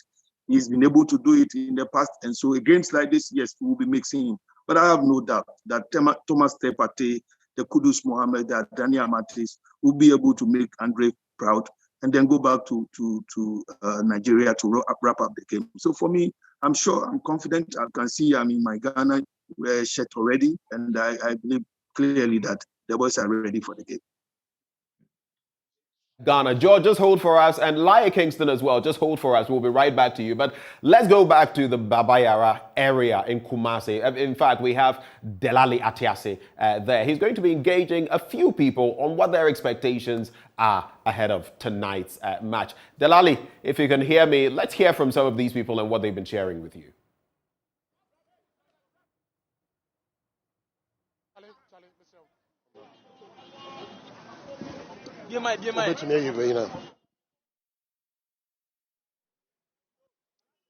Okay. All right. So I've got some few people here who I'll be speaking to on the game for the Black Star between the Black Stars and the Super Eagles of Nigeria. You tell me, are you coming to watch the game today? Yeah, sure. I'm coming to watch the game today. Yes, this evening as well. And what are you expecting from the Black Stars? Thank you very much. My expectation is to win on a huge margin. So it will be a mere formality for the senior national to the Black Stars. So if 2 or 3 unanswered goals, I'll be very, very grateful to that. Okay. So I'm expecting the senior national team to win tonight against the Super Eagles of Nigeria. All right, so that's one fun. Then let me speak to this other man here. Good morning. Thanks so much for joining us. Yeah, good morning. Okay, so your expectations of the Black Stars tonight as well? Actually, I want the repetition of Ghana-Egypt. You know, it happened about some years back. 6-1. 6-1. We are beating Nigeria by 6-1. We want to repeat what we did to the Egyptians some years back. Okay. And are you going to watch the game yourself? Oh, sure, that's why I'm here this morning. I'll be here till 7:30. Sure. I'll be here till 7 because of the love I have for Ghana.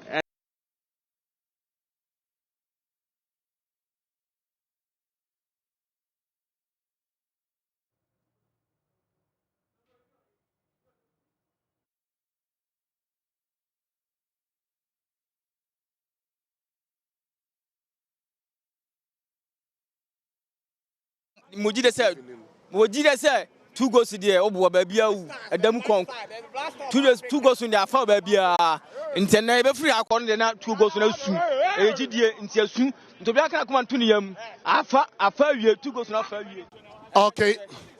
Okay, so let me see whether we can get some few other people to speak to. Boss, just come to me quickly.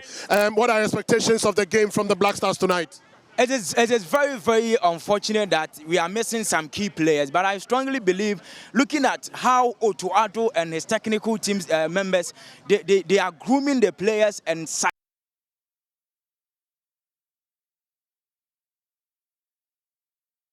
line that campaign. Ghana must be there.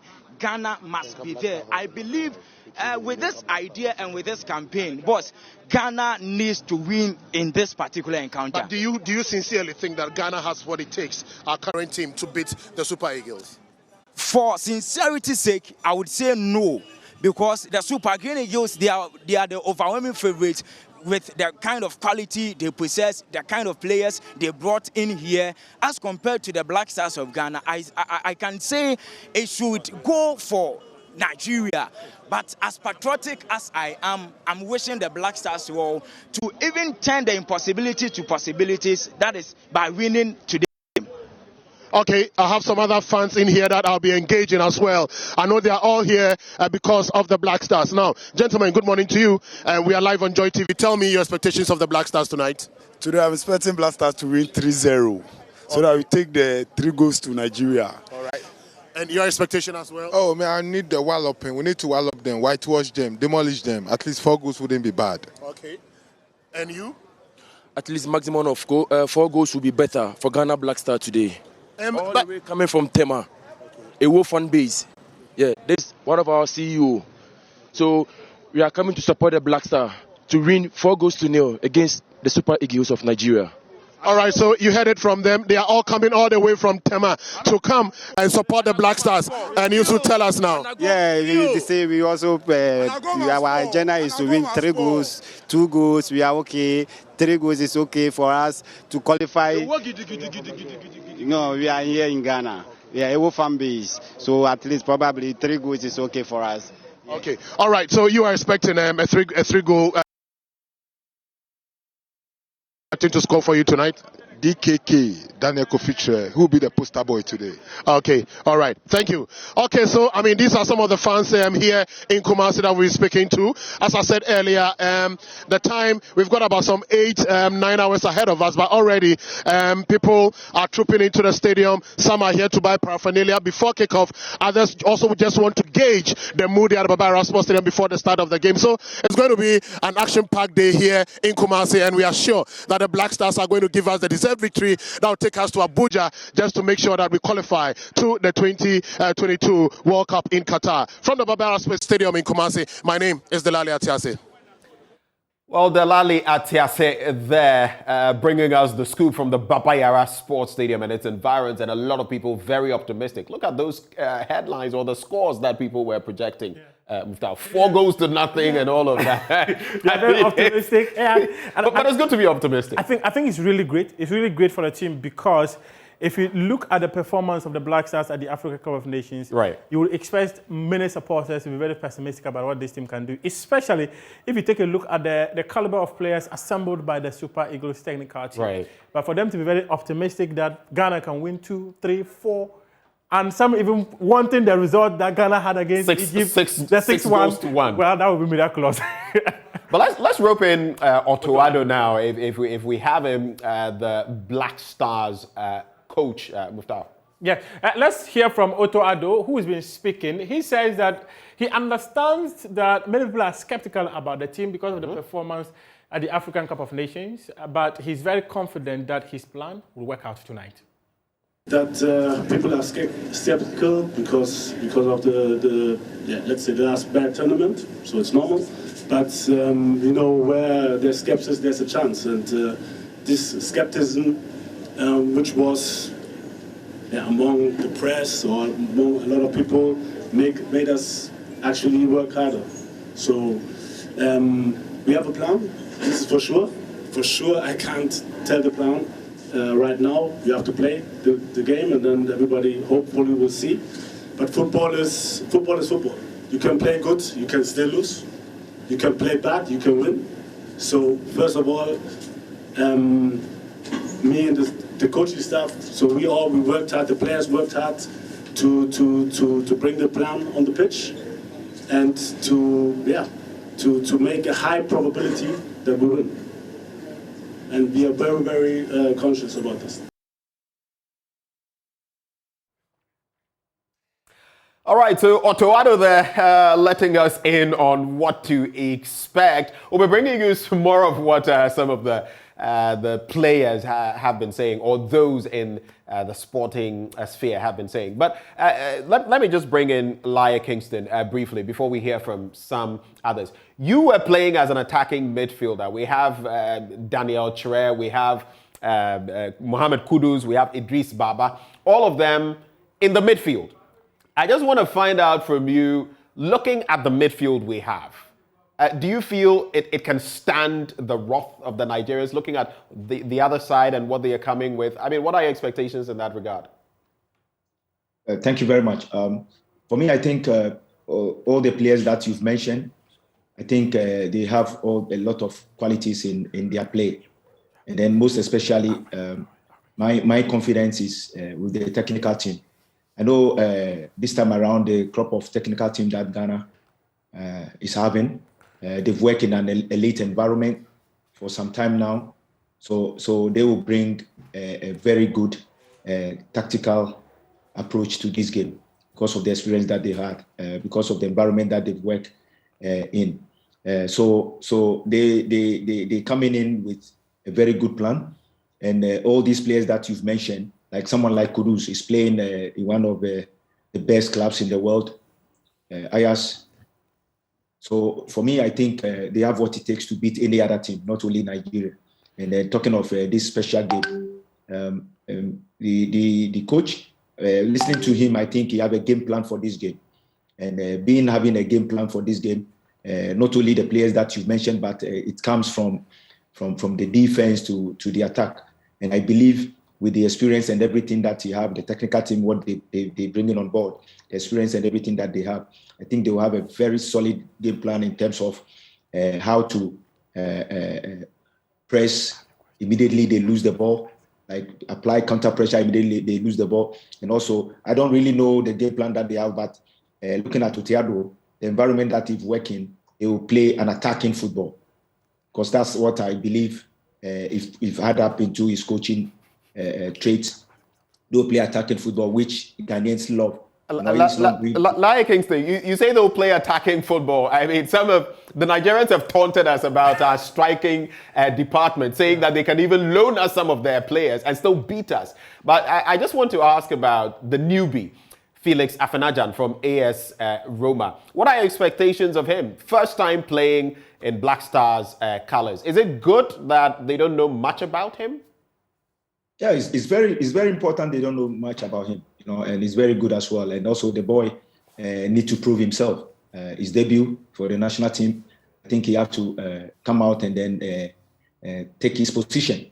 So I think it's good for the boy. That is going to be in this kind of game. The game is very huge, and talking about Nigerians saying we don't have good strikers to match them up. Modern football, everyone can be a striker. We have fullbacks joining attack, making runs in the box, and then having good finishes. We have teams parading a team that they don't play with a striker. They play with a false nine. It's all about what the coach believes in, and the coach selling what he believes in to the players, and the players buying into it, and then gelling up together. So, you speak to us as two in one, someone with a technical brain and someone who has played the national team before. And let's hear from Thomas Partey, and I'll come back and ask you a question that Thomas Partey will be making a comment on. Let's hear from Thomas Partey.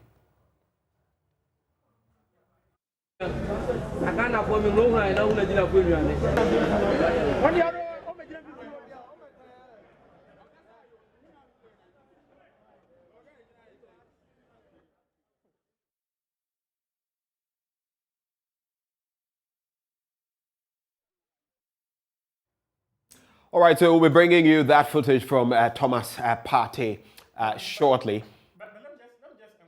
And let me just tell you what Thomas Partey was saying. Thomas Partey was saying that he understands the atmosphere around the team is not too great because of the performance they witnessed during the African Cup of Nations. You also heard Otoado also talk about how skeptical people are about this team. Lion, speak to us. Is this a plus or a minus for the team? I will say it's a minus for people to think that way, But if I may put it this way, the fans and the people are always right to think that way around the team, because I always, if I'm making my analysis, I always look at last 2-3 games from my opponent, and looking at the Ghana performance in the last Nations Cup wasn't good enough. So people have every right to have that around the team, and it's good for them to have that around the team, and I think that will bring the best out of the technical team and then the players, because I keep mentioning the technical team because the confidence I have behind them is the education that they've had, is the education that the technical team have had throughout their coaching career. I think is very positive for everyone. And if you listen to Otto, you can see that Otto have so much confidence in what he have given to the players at this moment. Yeah. So he keeps saying that he have confidence in the players, and he believe whatever they've worked in during training, you will see that in the game. That's a very good point. As a technical team, you as a technical person, you always wish you bring your tactical game plan approach to the players, and then all you'll be praying for, you have to see those things in the game, in up and coming, in the game that you are going to play. Okay. So preparation and everything is very important, and I can guarantee you for what I see and the way the technical team approached this game was awesome. That's how a professional technical body should do. Okay. I believe from day one when they were appointed, they've had series of meetings behind the scenes. They've done so much to bring things together, and then they've done so much to their game plan to approach this game. So, I'll come to you just to tell me briefly where this game will be won and lost. But my colleague Haruna Mubarak is in the studio with us.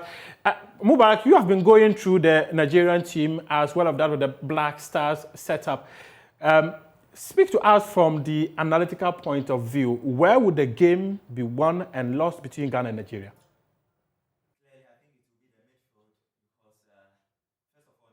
Start with Nigeria. They are dependable midfielder in Wilfred Ndidi is out.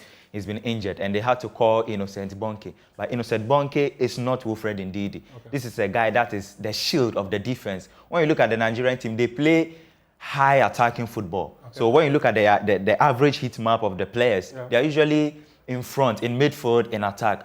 So clearly, they want to attack this game, and they need a defensive midfielder who will shield them. And Ndidi is the man. But they don't have the man now. And when you look at Ghana, I understand that Edmond is injured.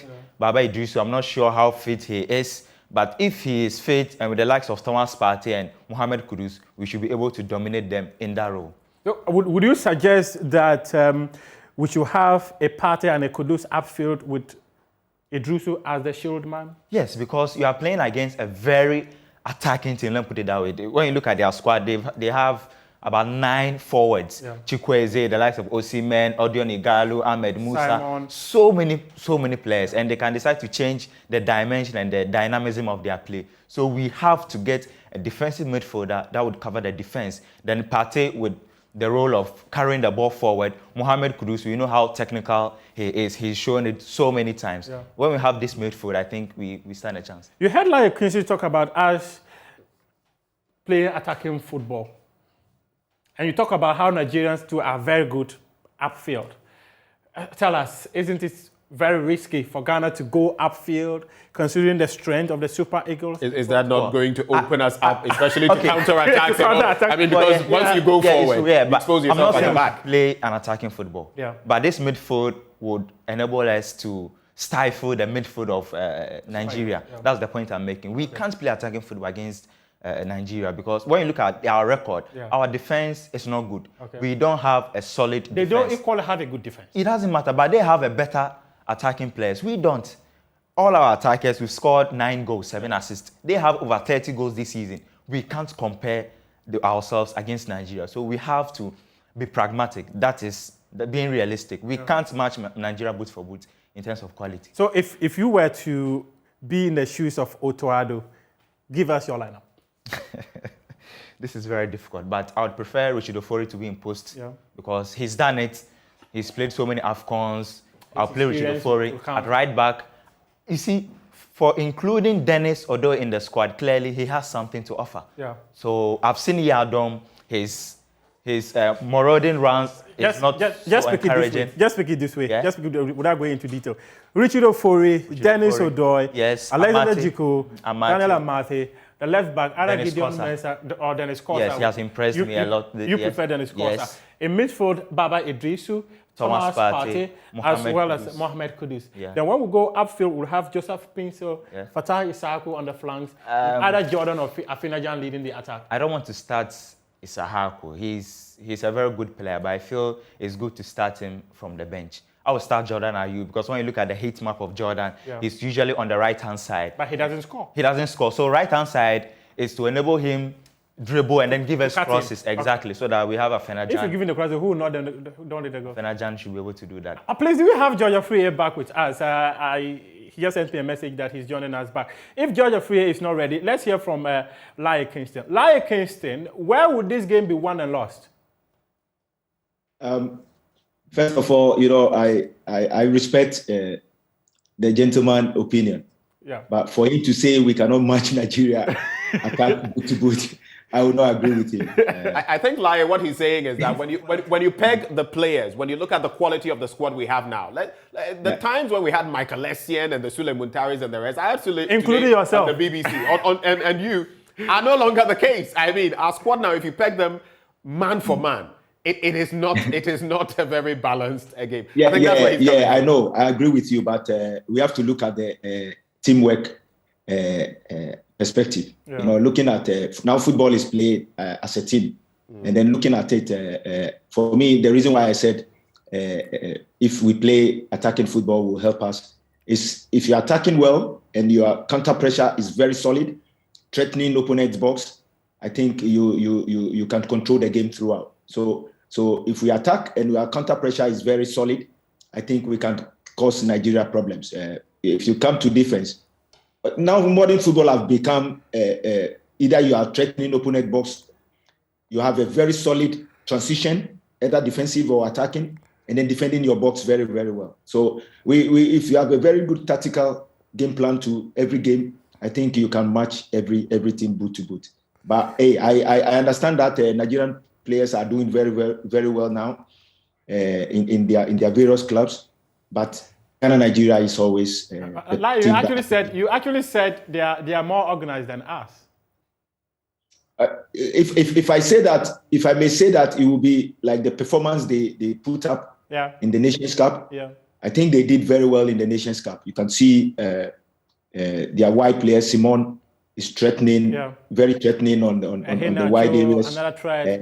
Runs in behind is threatening as well. So looking at their front three, I think they have a very sharp players. But like I said, as a technical person, you have to believe in what you are bringing on board and let the day take care of itself. Lai, a quick one. On the back of the history, Ghana-Nigeria history in terms of football, do you think, even as they have performed in the last Nations Cup, do you think they are overconfident and that could be their undoing? Because from their sports minister to the coach to everybody is saying they are going to whitewash us. Do you think the Nigerians are overconfident?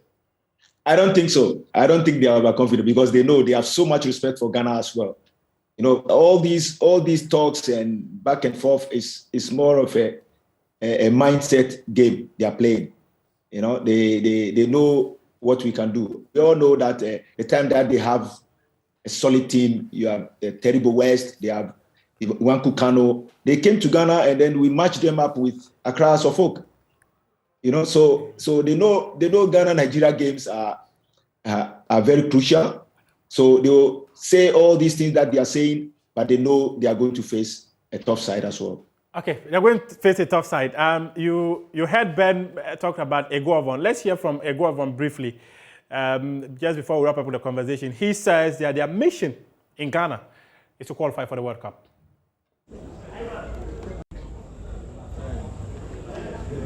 You see, we are blessed, likewise Ghana, with an array of stars. So anybody that has a chance to play for Nigeria or coach Nigeria will see it as a privilege and not a right. So Innocent Bonke coming in to replace Wilfred Ndidi, that does not tell you that he will start tomorrow. We have a lot of players. We came in with 24 players, and tonight we have the starters in our chest. We can't tell you if Innocent Bonke is starting or not, but the good thing is he's got talent, he's playing well, week in, week out in his club in France. So we're happy and very ready to go. That is Eguavon. Mubarak. This is his third time. Yeah, he was actually their coach during the 2006 Africa Cup. Yes. Many people are not aware. So he's not just a coach that they just give him the job in the interim. No, he's a very good manager, and that is why at the last time Nigeria beat Ghana, he was the coach in the 2006 Africa. Yeah. So let's not underrate him at all. So no, indeed, no problem. I'll find out whether there will or won't be problems on the pitch. Yeah. Exactly. That is where we'll find out. Let's get the final comments of Lai Kinsin. Lai Kinsin, in 30 seconds, if you were to offer an advice to Otto Addo, what would that advice be? The advice will be, he should be very calm and then be confident in whatever he's told the boys, and then try to analyze the game first 15 minutes and then pick its points and then pass it on to them in the halftime. And also listen to his bench, his technical team around him, and I think they can help him win the game. Would you like to see him beyond just these two games? Yes, of course. I would like to stay him. I would like to see him stay longer because I believe he dedicated himself very well. He's been very patient in his development as a coach. So I have so much confidence in him. I know he knows what he's doing. If you have long term in his contract, I think he can change the face of Ghana football. Ben. Well, thank you so much, gentlemen. Lai Kingston, of course, former Black Stars midfielder. George couldn't join us back, unfortunately. He came back, but we had issues with audio. And of course, we had Georgia Free joining the conversation as well, former Vice President of the GF. Quick predictions, gentlemen. What is your likely scoreline at the end of today's match? I'll predict on Saturday. You'll predict on Saturday. Mubarak, before Monday, what is your prediction? Oh, we have to do things right. I go for a 1-1 draw. You go for a draw. No, but Ghana will actually beat. Ghana Hope is there in a draw. No, Ghana will beat Nigeria 2-0. Ghana will beat Nigeria 2-0. Yeah. I'll go for a 1-1 draw. My personal scoreline, 2-0 as well. Let's see how the cookie crumbles at the end of the day. Let's root for the Ghana Black Stars. It's at the Baba Yara Sports Stadium tonight in 7:30 p.m. Yeah, 7:30 p.m. And that is how we draw the curtains on the AM show. My name is Benjamin Akako, and of course, thanks to Mubarak and Mukhtar.